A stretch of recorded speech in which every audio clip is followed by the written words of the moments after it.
ಅನ್ನೋದಕ್ಕೋಸ್ಕರವಾಗಿಯೇ ಹಿಂದಿನ ಕಾಲದಲ್ಲಿ ವಿರಾಟ ಪರ್ವದಲ್ಲಿ ವಿರಾಟ ರಾಜನ ಗೋಗ್ರಹಣವನ್ನೇ ಮಾಡಿದ್ದು ಅದಕ್ಕೋಸ್ಕರವಾಗಿ.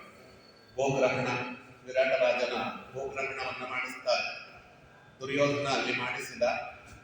ಯಾಕೆಂದರೆ ಗೋವು ಅನ್ನುವುದು ಅಲ್ಲಿ ಅತ್ಯಂತ ಪ್ರಮುಖವಾಗಿರ್ತಕ್ಕಂತಹ ಐಶ್ವರ್ಯವಾಗಿತ್ತು. ಅವರ ಧನ ಪ್ರಮುಖವಾಗಿರ್ತಕ್ಕಂಥದ್ದು ಅಂತ. ರಾಜ್ಯದಲ್ಲಿ ಅಪೂರ್ವವಾಗಿರ್ತಕ್ಕಂತಹ ರೀತಿಯಲ್ಲಿ ಧನಧಾನ್ಯಗಳು ಸಮೃದ್ಧಿಯಾಗಿದೆ ಅಂದರೆ ಅದಕ್ಕೆ ಗೋವು ಕಾರಣ. ಗೋವನ್ನು ಹೋಗಿಬಿಟ್ರೆ ಧನಧಾನ್ಯ ಎಲ್ಲವೂ ಹೋಗಿಬಿಡ್ತದೆ ಅನ್ನೋ ಕಾರಣಕ್ಕೆ ಹಾಗೆ ಗೋವನ್ನ ಗ್ರಹಣ ಮಾಡಿಕೊಂಡು ಬನ್ನಿ ಅಂತ ಉತ್ತರ ಗೋಗ್ರಹಣ ಮತ್ತು ದಕ್ಷಿಣ ಗೋಗ್ರಹಣ ಅನ್ನುವ ಎರಡು ಗೋಗ್ರಹಣಗಳು ನಡೆಯುತ್ತದೆ ವಿರಾಟ ಪರ್ವದಲ್ಲಿ. ಇಲ್ಲ ಅದಕ್ಕೋಸ್ಕರ ಒಂದೆರಡು ಮಾತುಗಳು ಗೋವಿನ ಮಹಿಮೆಯ ಬಗ್ಗೆ ಹೇಳಿದ್ದಾರೆ. ಮೊದಲನೇದು, ಸಭಾ ಪ್ರಭಾ ಗ್ರಹಶ್ಚಾಪಿ ದೇವತಾ ಯತನಾಂಚ ಶುದ್ಧಂತಿ ಶಕ್ರತಾಯಾಸಂ ಕಿಂ ಭೂತಂ ಅಧಿಕಂತತಃ ಅಂತ ಮಹಾಭಾರತದ ವೈಷ್ಣವ ಧರ್ಮ ಪರ್ವದಲ್ಲಿ ಮಾತು ಬರುತ್ತದೆ. ಪ್ರಪಂಚದಲ್ಲಿ ಯಾವ ಪ್ರಾಣಿಯ ಮಲಮೂತ್ರವೂ ಕೂಡ ಶುದ್ಧಿ ಇಲ್ಲ. ಮಲಮೂತ್ರ ಅನ್ನುವುದು ಶುದ್ಧವಾಗಿರುವುದು ಕೇವಲ ಗೋವಿನ. ಅದಕ್ಕೆ ಗೋವು ಅನ್ನುವುದನ್ನು ಕಾಮಧೇನು ಅಂತ ಯಾಕೆ ಕರೆಯುತ್ತೇವೆ ಅಂತ ಹೇಳಿದ್ದೇನೆ. ತನ್ನ ಮಲಮೂತ್ರದಿಂದಲೂ ಕೂಡ ಶುದ್ಧತೆಯನ್ನು ಪರಿಕಲ್ಪಿಸಿಕೊಡುತ್ತದೆ. ಅದಕ್ಕೆ ಗೋಮಲಕ್ಕೆ ಗೋಮೂತ್ರಕ್ಕೆ ಎಷ್ಟು ನಮ್ಮಲ್ಲಿ ಅದಕ್ಕೆ ಪ್ರಾಧಾನ್ಯತೆ ಇದೆ ನೋಡಿ. ಪಂಚಗವ್ಯ ಪ್ರಾಶನ, ಗೋಮೂತ್ರವಿಲ್ಲದೆ ಪಂಚಗವ್ಯ ಪ್ರಾಶನವೇ ಆಗುವುದಿಲ್ಲ. ಹತ್ತಿರದಲ್ಲಿ ರುದ್ರಾಧಾರಣೆ ಬರ್ತಿದೆ. ಪ್ರಥಮ ಏಕಾದಶಿ ದಿವಸ ಪಂಚಗವ್ಯ ಪ್ರಾಶನಾದಿಗಳು ದ್ವಾದಶಿ ದಿವಸ ಮಾಡುತ್ತಾರೆ. ಯಾವಾಗಾದರೂ ಕೂಡ ಯದಸ್ತಿಗತ ಪಾಪ, ಅಸ್ಥಿಗತವಾಗಿರ್ತಕ್ಕಂಥ ಪಾಪಗಳು ಅವೆಲ್ಲವೂ ಕೂಡ ಪಂಚಗವ್ಯ ಪ್ರಾಶನದಿಂದ ದಹಕ್ಕಿ ಇಂಧನವೇ ವಚ. ಇಂಧನ ಹೇಗೆ ಒಂದು ಸೌದೆಗೆ ಬೆಂಕಿ ತಾಕಿದ ದಗದಗ ಅಂತ ಹತ್ತಿ ಉಳಿದು ಹೋಗಿಬಿಡುತ್ತದೋ ಹಾಗೆ ಪಂಚಗವ್ಯ ಪ್ರಾಶನ ಮಾಡಿದ್ರೆ ಒಳಗಿರುವ ಪಾಪಗಳು ಸುಟ್ಟು ಬೂದಿ ಆಗ್ತದೆ ಅಂತ ಹೇಳ್ತಾರೆ. ಪಂಚಗವ್ಯ ಅನ್ನೋದು ಎಲ್ಲವೂ ಕೂಡ ಗೋವಿನಿಂದ ಬರುವಂತದ್ದು ಎಲ್ಲವೂ ಇದೆ. ಹಾಲು, ಮೊಸರು, ತುಪ್ಪ, ಅದಾದ್ಮೇಲೆ ಗೋಮೂತ್ರ ಮತ್ತೆ ಗೋಮಯ ಅಂತ ಇಷ್ಟು ಅಲ್ಲಿ ಹೇಳ್ತಾರೆ. ಅದಕ್ಕೆ ಗೋಮೂತ್ರ ಮತ್ತು ಗೋಮಯ ನಮ್ಮಲ್ಲಿ ಶುದ್ಧಿ ಅಂತ ಬರಬೇಕಾದ್ರೆ ಗೋಮಯದಿಂದ ಸಾಧಿಸಿದರೆ ಮಾತ್ರ ಶುದ್ಧಿ ಎನ್ನುವ ಕಾಲ ಹಿಂದಿನಿಂದಲೂ ಇತ್ತು, ಈಗೂ ಇದೆ. ಯಾವುದಾದರೂ ಪ್ರದೇಶ ಶುದ್ಧವಾಗಬೇಕು ಅಂದ್ರೆ ಗೋಮಯದಿಂದಲೇ ಸಾಧಿಸಬೇಕು ಅಂತ. ಏನು ಅಂತ ಕೇಳಿದ್ರೆ ಆಗುವುದಿಲ್ಲ. ಇದ್ದಿದ್ರಲ್ಲಿ ಈಗ ವಾಸಿ ಅಮೆಜಾನ್ ನಿಮಗೆ ಗೋಮಯ ಸಿಗ್ತದೆ. ಇಷ್ಟಾಗಲೇ ಗೋಮಯವನ್ನು ಕೂಡ ಆನ್ಲೈನ್ನಲ್ಲಿ ಮಾರಾಟಕ್ಕೆ ಇಡುವಂತಹ ಪರಿಸ್ಥಿತಿ ಇದ್ದಿದ್ರಲ್ಲಿ ವಾಸ. ಎಲ್ಲ ಚೆನ್ನಾಗಿ ತರೋಣ, ಹತ್ತಿರದಲ್ಲಿ ಗೋಮಯ ಇಲ್ಲ, ಗೋ ಸಾಕುವಲ್ಲ ಅನ್ನೋ ಇದ್ದಿದ್ರಲ್ಲಿ ವಾಸ. ಅದನ್ನೊಂಚೂರು ನೀರಿಗೆ ಬೆರೆಸಿಕೊಂಡು ಆ ನೀರನ್ನು ಕರದಿ ಅದರಾದ ಮೇಲೆ ಮನೆಯನ್ನ ದೇವರ ಮನೆಯನ್ನು ಬರೆಸಿದ್ರೆ ನಿಜವಾದ ಶುದ್ಧಿ ಇಲ್ಲ. ಇದರ ಕಾಲದಲ್ಲಿ ಊಟ ಮಾಡಿದ ಮೇಲೆ ಎಲೆ ಎತ್ತಿದ ಮೇಲೆ ಗೋಮಯದಿಂದಲೇ ಸಾರಿಸಬೇಕಾಗಿತ್ತು. ನಾವು ಚಿಕ್ಕವನಾಗಿದ್ದಾಗ ನೋಡಿದಂಥ ಪ್ರಸಂಗವನ್ನೇ ಹೇಳ್ತಾ ಇದ್ದೇನೆ. ಅದು ಸಾರಿಸಿದರೆ ಶುದ್ಧಿ ಇಲ್ಲ. ಅದಕ್ಕೆ ಸಭಾಂಗಣವನ್ನ, ಅರವಟ್ಟಿಗೆಯನ್ನ, ದೇವರ ಮನೆಯನ್ನ ಎಲ್ಲೆಲ್ಲಿ ಶುದ್ಧಿ ಬೇಕು ಅಂತ ನಾನು ಹೇಳ್ತೇನೆ. ಅದೆಲ್ಲವೂ ಕೂಡ ಗೋಮಯದಿಂದ ಅದನ್ನು ಸಾರಿಸಿದರೆ ಮಾತ್ರ ಶುದ್ಧಿ ಆಗ್ತದೆ ಇರುತ್ತದೆ. ಅದಕ್ಕೆ ಕೃಷ್ಣ ಪರಮಾತ್ಮ ಇದರಿಂದ ನಮ್ಗೆ ಹೇಳ್ತಾರೆ, ಗೋಮಯದಿಂದ ಸಾರಿಸಲ್ಪಟ್ಟಂತ ಪ್ರದೇಶವೇ ಶುದ್ಧಿಯಾಗುತ್ತೆ. ಗೋವಿಗೆ ಎಷ್ಟು ಶುದ್ಧತೆ ಇದೆ ನೋಡು ಅರ್ಜುನ. ಸಭಾಪ್ರಭಾ ಗ್ರಹಶ್ಚಾಪಿ ದೇವತಾಯತನಾಂಚ ಶುದ್ಧಂತಿ ಶಕ್ರತಾಯಾಸಂ ಕಿಂ ಭೂತಂ ಅಧಿಕಂತತಃ.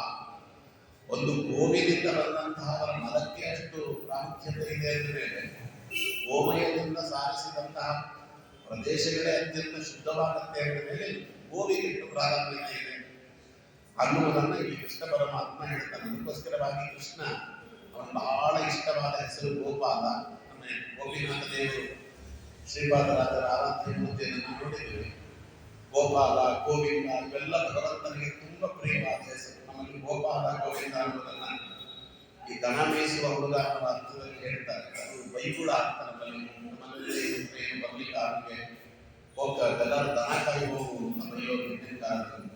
ನಿಜವಾಗಿ ಇದು ಬೈಗುಳ ಅಲ್ಲ. ಇವತ್ತು ಅದನ್ನು ವಿಜ್ಞಾನ ಒಪ್ಪಿಕೊಂಡಿದೆ. ಯಾರಿಗೆ ಕಾನ್ಸಂಟ್ರೇಷನ್ ಪವರ್ ಇರೋದಿಲ್ಲ, ಏಕಾಗ್ರತೆ ಎನ್ನುವುದು ಕೊರತೆ ಇರ್ತದೆ, ಅಂಥವರು ಹೆಚ್ಚು ಗೋವಿನ ಮಧ್ಯದಲ್ಲಿ ಕಾಲ ಕಳೆಯಬೇಕಂತೆ. ಗೋವಿನ ಮಧ್ಯದಲ್ಲಿ ಕಾಲ ಕಳೆದರೆ ಗೋವಿನ ಮೈ ಮೇಲೆ ತಾಕಿ ಬೀಸುವಂತ ಗಾಳಿಯ ಸೇವನೆ, ಗೋಮೂತ್ರದ ಅದರ ಆಕ್ರಮಣ ಮಾಡುವುದು, ಗೋಮಯದ ಆಕ್ರಮಣ, ಅದರ ಪರಿಮಳ, ಗೋಮೂತ್ರದ ಆಕ್ರಮಣ ಇವೆಲ್ಲ ಮಾಡ್ತಾ ಇದ್ದರೆ ಏಕಾಗ್ರ ಶಕ್ತಿ ಎನ್ನುವುದು ತುಂಬಾ ಬೆಳೆಯುತ್ತದೆ ಅಂತಾರೆ. ಹಿಂದಿನ ಕಾಲದಲ್ಲಿ ಯಾರೇ ಮೊದಲು ಅವರ ಗುರುಕುಲಕ್ಕೆ ವಿದ್ಯಾರ್ಥಿಯಾಗಿ ಬಂದರೆ ಏಕಾಏಕಿ ವಿದ್ಯೆಯನ್ನು ಹೇಳ್ಕೊಡುತ್ತಿರಲಿಲ್ಲ. ಮಿನಿಮಮ್ 2 ರಿಂದ 3 ವರ್ಷ ಅವನ್ನ ಗೋವನ್ನು ಕಾಯಿ ಹಾಕೋರು, ದನಕಾಯಿಗೆ ಹಾಕುವವರು ಹಾಕ್ತಿದ್ರು. ವೃಷಭೇಶ್ವರಾಜನ ಕಥೆ ಭಾಗವತದಲ್ಲಿ ಬರ್ತದೆ, ನವಸ್ಕಂದದಲ್ಲಿ. ವೃಷಭೇಶ್ವರಾಜನಾಗಿ ಎಂತೆಂಥ ಮಹಾನುಭಾವರುಗಳೆಲ್ಲ ದನ ಕಾದಿದ್ದಾರೆ. ಭಗವಂತ ದನ ಕಾದಿದ್ದಾನೆ, ಅದಕ್ಕಿಂತ ದೊಡ್ಡದೇನಿದೆ ಅಲ್ವಾ? ಗೋಪಾಲ ಅನ್ನುವುದು ಭಗವಂತನ ದೊಡ್ಡದಾದಂಥ ಹೆಸರು. ದೇವಿ ಗೋಪಾಲ ಅನ್ನುವ ಗೋವನ್ನು ಪಾಲನೆ ಮಾಡುವವ ಅಂತಿದ್ರು ಕೂಡ ಗೋಪಾಲ ಅಂತ ತಕ್ಷಣ ನಮಗೆ ಅರ್ಥವಾಗುವುದು ಕೃಷ್ಣ ಅಂತ, ಗೋಪಾಲ ಕೃಷ್ಣ.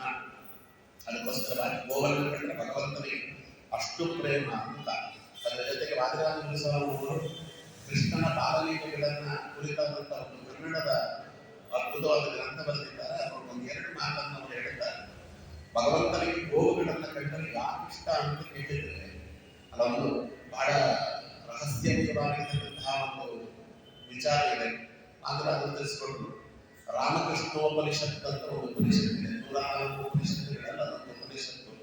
ಅದರಲ್ಲಿ ಬಂದಿರುವಂತಹ ಪ್ರಮೇಯವನ್ನು ತಿಳಿಸಿಕೊಡ್ತಾರೆ. ಗೋ ಉಪನಿಷತ್ತು ಅಂತ ಒಂದು ಉಪನಿಷತ್ತಿದೆ. ಗೋವನ ಮಹತ್ವವನ್ನು ತಿಳಿಸಿಕೊಡ್ತಕ್ಕಂಥದ್ದು.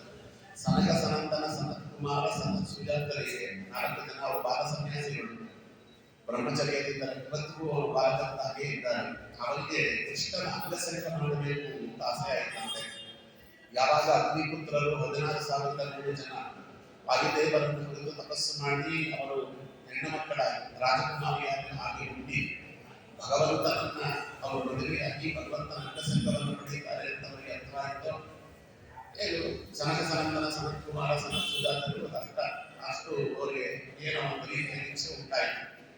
ನಾನು ಭಗವಂತನ ಅಂಗಸಂಗವನ್ನು ಪಡೆಯಬೇಕು, ಭಗವಂತನ ಸ್ಪರ್ಶಾದಿಗಳ ಸುಖ ಹೇಗಿರ್ತದೆ ಅಂತ ನೋಡಬೇಕು. ಅದಕ್ಕೆ ಅವರು ಬ್ರಹ್ಮದೇವರನ್ನು ಬಂದು ಪ್ರಾರ್ಥನೆ ಮಾಡುತ್ತಾರೆ. ಇದು ಬೇರೆ ಪುರಾಣದಲ್ಲಿ ಸಿಗುವುದಿಲ್ಲ, ಉಪನಿಷತ್ತಿನಲ್ಲಿ ಬಂದಿರುವ ಕಥೆ. ಆದರೂ ಅವರು ತಿಳಿಸಿಕೊಡ್ತಾರೆ. ನಾನು ಹೇಳ್ತಾ ಇದ್ದೀನಿ, ಬ್ರಹ್ಮದೇವರ ಬಳಿ ಬಂದು ಕೇಳ್ತಾರೆ. ಬ್ರಹ್ಮದೇವರಿಗೆ ಕೃಷ್ಣಾವತಾರದಲ್ಲಿ ಭಗವಂತನ ಅಂಗಸಂಗವನ್ನ ಅಂಗ ಸ್ಪರ್ಶ ಸುಖಾದಿಗಳನ್ನು ಪಡೆಯಬೇಕು, ಅದಕ್ಕೆ ಏನು ಮಾಡುವುದು ಅಂತ. ನಾನು ಬ್ರಹ್ಮದೇವರು ಹೇಳಿದಂತೆ 4 ಜನರು ಕೂಡ ಗೋವಾಗಿ ಹುಟ್ಟಿ ಒಂದು ಜನ್ಮದಲ್ಲಿ ಗೋವಿನ ಅವತಾರವನ್ನು ತಾಳಿ ಭಗವಂತ ಗೋಪಾಲಕನಾಗಿ ಬರ್ತಾನೆ ಅಲ್ಲಿ ಗೋಕುಲದಲ್ಲಿ.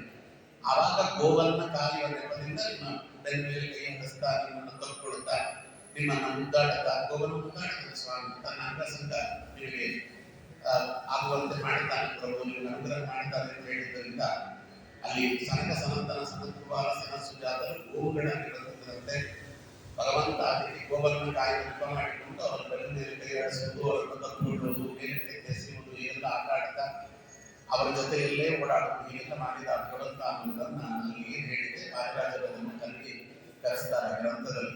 ಹಾಗಾಗಿ ಭಗವಂತನ ಅಂಗಸಂಗವನ್ನು ಪಡೆಯಬೇಕು, ಭಗವಂತನ ಅನುಗ್ರಹಕ್ಕೆ ಪಾತ್ರರಾಗಬೇಕು ಅಂದರೆ ಸನಕಾದಿಗಳೇ ಗೋವಿನ ರೂಪವನ್ನು ತಾಳಿ ಬಂದಂತೆ.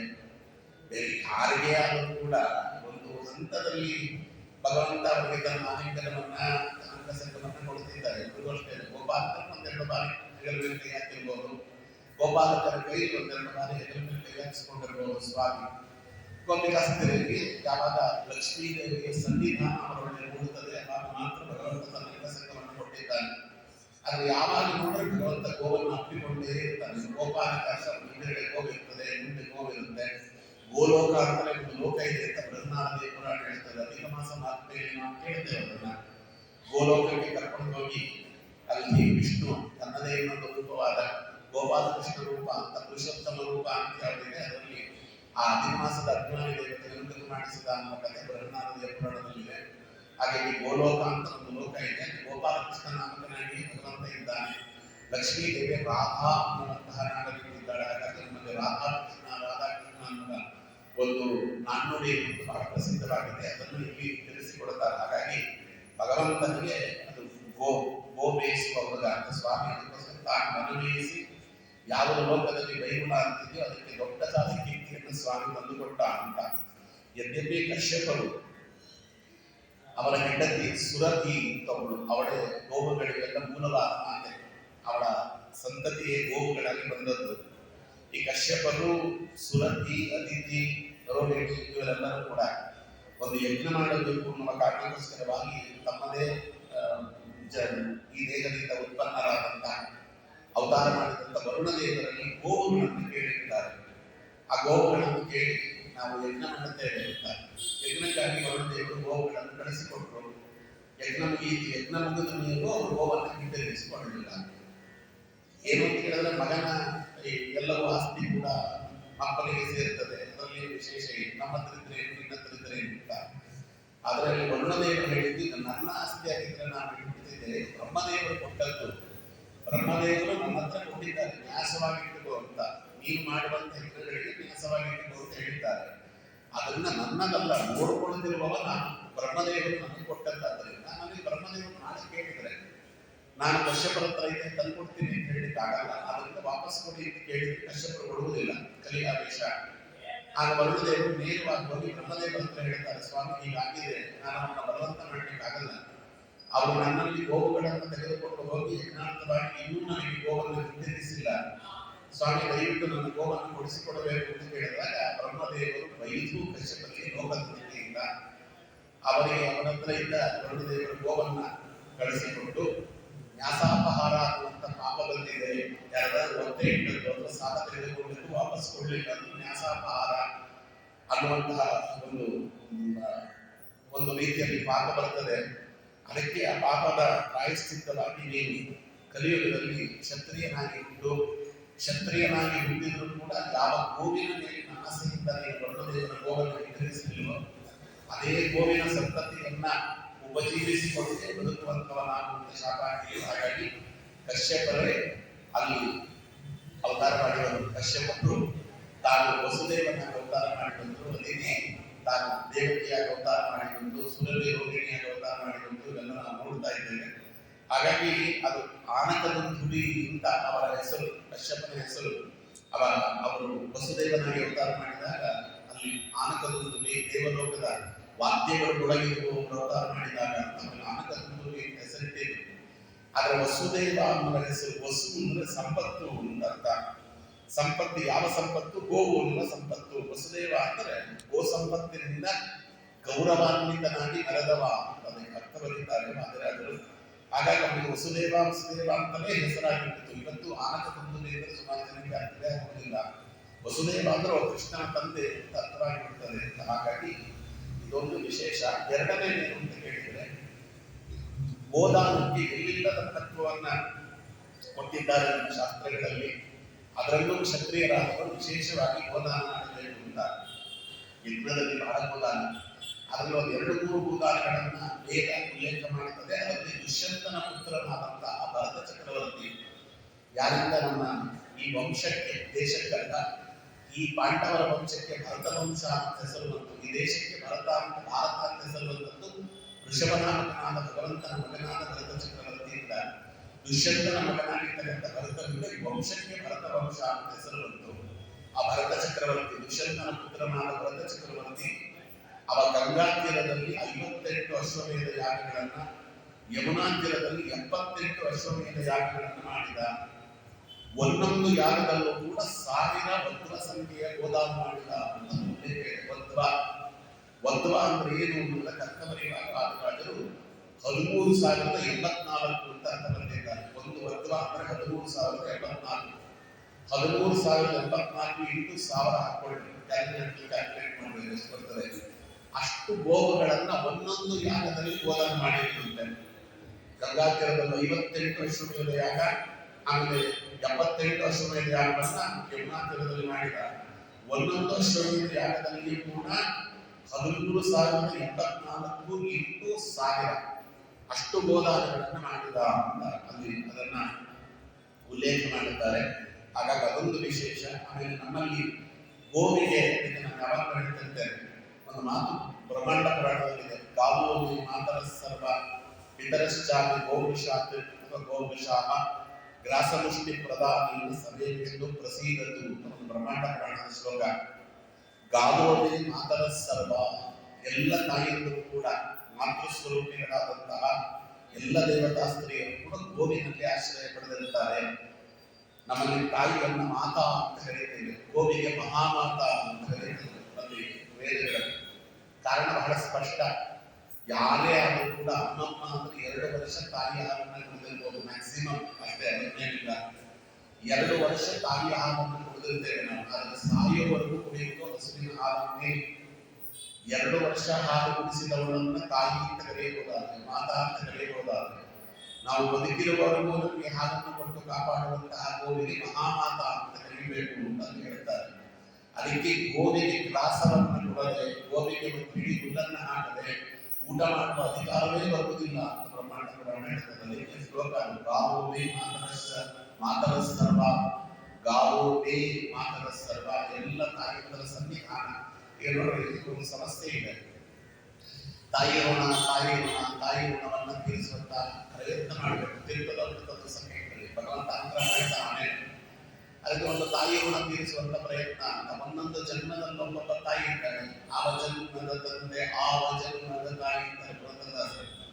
ಹಾಗೆ ಒಂದೊಂದು ಜನ್ಮದಲ್ಲಿ ಒಬ್ಬೊಬ್ಬ ತಂದೆ ಒಬ್ಬೊಬ್ಬ ತಾಯಿ ಇರ್ತಾಳೆ. ಮತ್ತು ಅವ್ರ ಋಣವನ್ನು ತೀರಿಸೋದು ಹೇಗೆ ಇಲ್ಲ. ಅದಕ್ಕೋಸ್ಕರವಾಗಿ ಅದಕ್ಕೆ ನಮಗೆ ಕೊಟ್ಟಂತಹ ಒಂದು ಅವಕಾಶ ಏನು ಅಂದ್ರೆ ಗಾವೋವೇ ಮಾತರ ಸರ್ವ. ಅದಕ್ಕೋಸ್ಕರ ಏನು ಅಂದ್ರೆ ಎಲ್ಲ ನಿನ್ನ ಜನ್ಮ ಜನ್ಮಾಂತರದಲ್ಲಿ ಜನ್ಮ ಕೊಟ್ಟಂತ ತಾಯಿಯಂತರ ಸಂಧಿ ನಾನು ಗೋವಿನ ನೀಡ್ತೇನೆ ಅಂತ ಸ್ವಾಮಿ. ಅದಕ್ಕೆ ಪಿತರಶ್ಚಾಮಿ ಗೋಪುಷಾಮ, ತಂದೆಯರ ಸಂವಿಧಾನ. ನಮಗೆ ಜನ್ಮ ಕೊಟ್ಟಂತ ಎಲ್ಲ ತಂದೆಯರ ಸಂವಿಧಾನವನ್ನು ಎತ್ತಿನಲ್ಲಿ ಇಡ್ತಾರೆ. ಗೋಪುಷಾಮ ಎತ್ತು, ಅಲ್ಲಿ ವೃಷಭ. ಅದಕ್ಕೋಸ್ಕರವಾಗಿ ಎರಡಕ್ಕೂ ಒಂದು ಗ್ರಾಸ ಮುಷ್ಟಿ, ಒಂದು ಮುಷ್ಟಿಯಷ್ಟು ಹುಲ್ಲನ್ನು ಹಾಕಬೇಕು. ಗ್ರಾಸ ಮುಷ್ಟಿ ಪ್ರಧಾನಿನ ಸಭೆಯಿಷ್ಟು ಪ್ರಸೀದದ್ದು. ಬೆಳಗ್ಗೆ ಹೋಗಿ ಒಂದು ಮುಷ್ಟಿಯನ್ನ, ಒಂದು ಗ್ರಾಸ ಮುಷ್ಟಿಯನ್ನ ಗೋವಿಗೆ ಒಂದು ಗ್ರಾಸ ಮುಷ್ಟಿಯನ್ನು ಎತ್ತಿಗೆ ಹಾಕಿಬಿಟ್ರೆ ಭಗವಂತನಿಗೆ ಬಹಳ ಪ್ರೀತಿ ಆಗ್ತದೆ. ಭಗವಂತ ಅವಾಗ ಏನ್ ಮಾಡ್ತಾನೆ, ನಮ್ಮ ಋಣಗಳ ಪರಿಹಾರವನ್ನ ಅಲ್ಲಿ ಮಾಡಿ ಪ್ರಾರಂಭ ಮಾಡ್ತಾರೆ.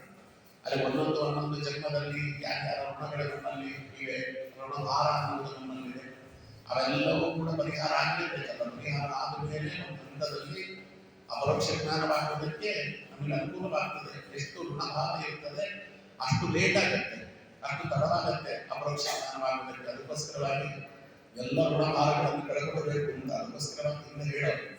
ಯಾರಾದರೂ ಸತ್ತರೆ ಸ್ವರ್ಗಾರೋಹಣ ಪರ್ವದಲ್ಲಿ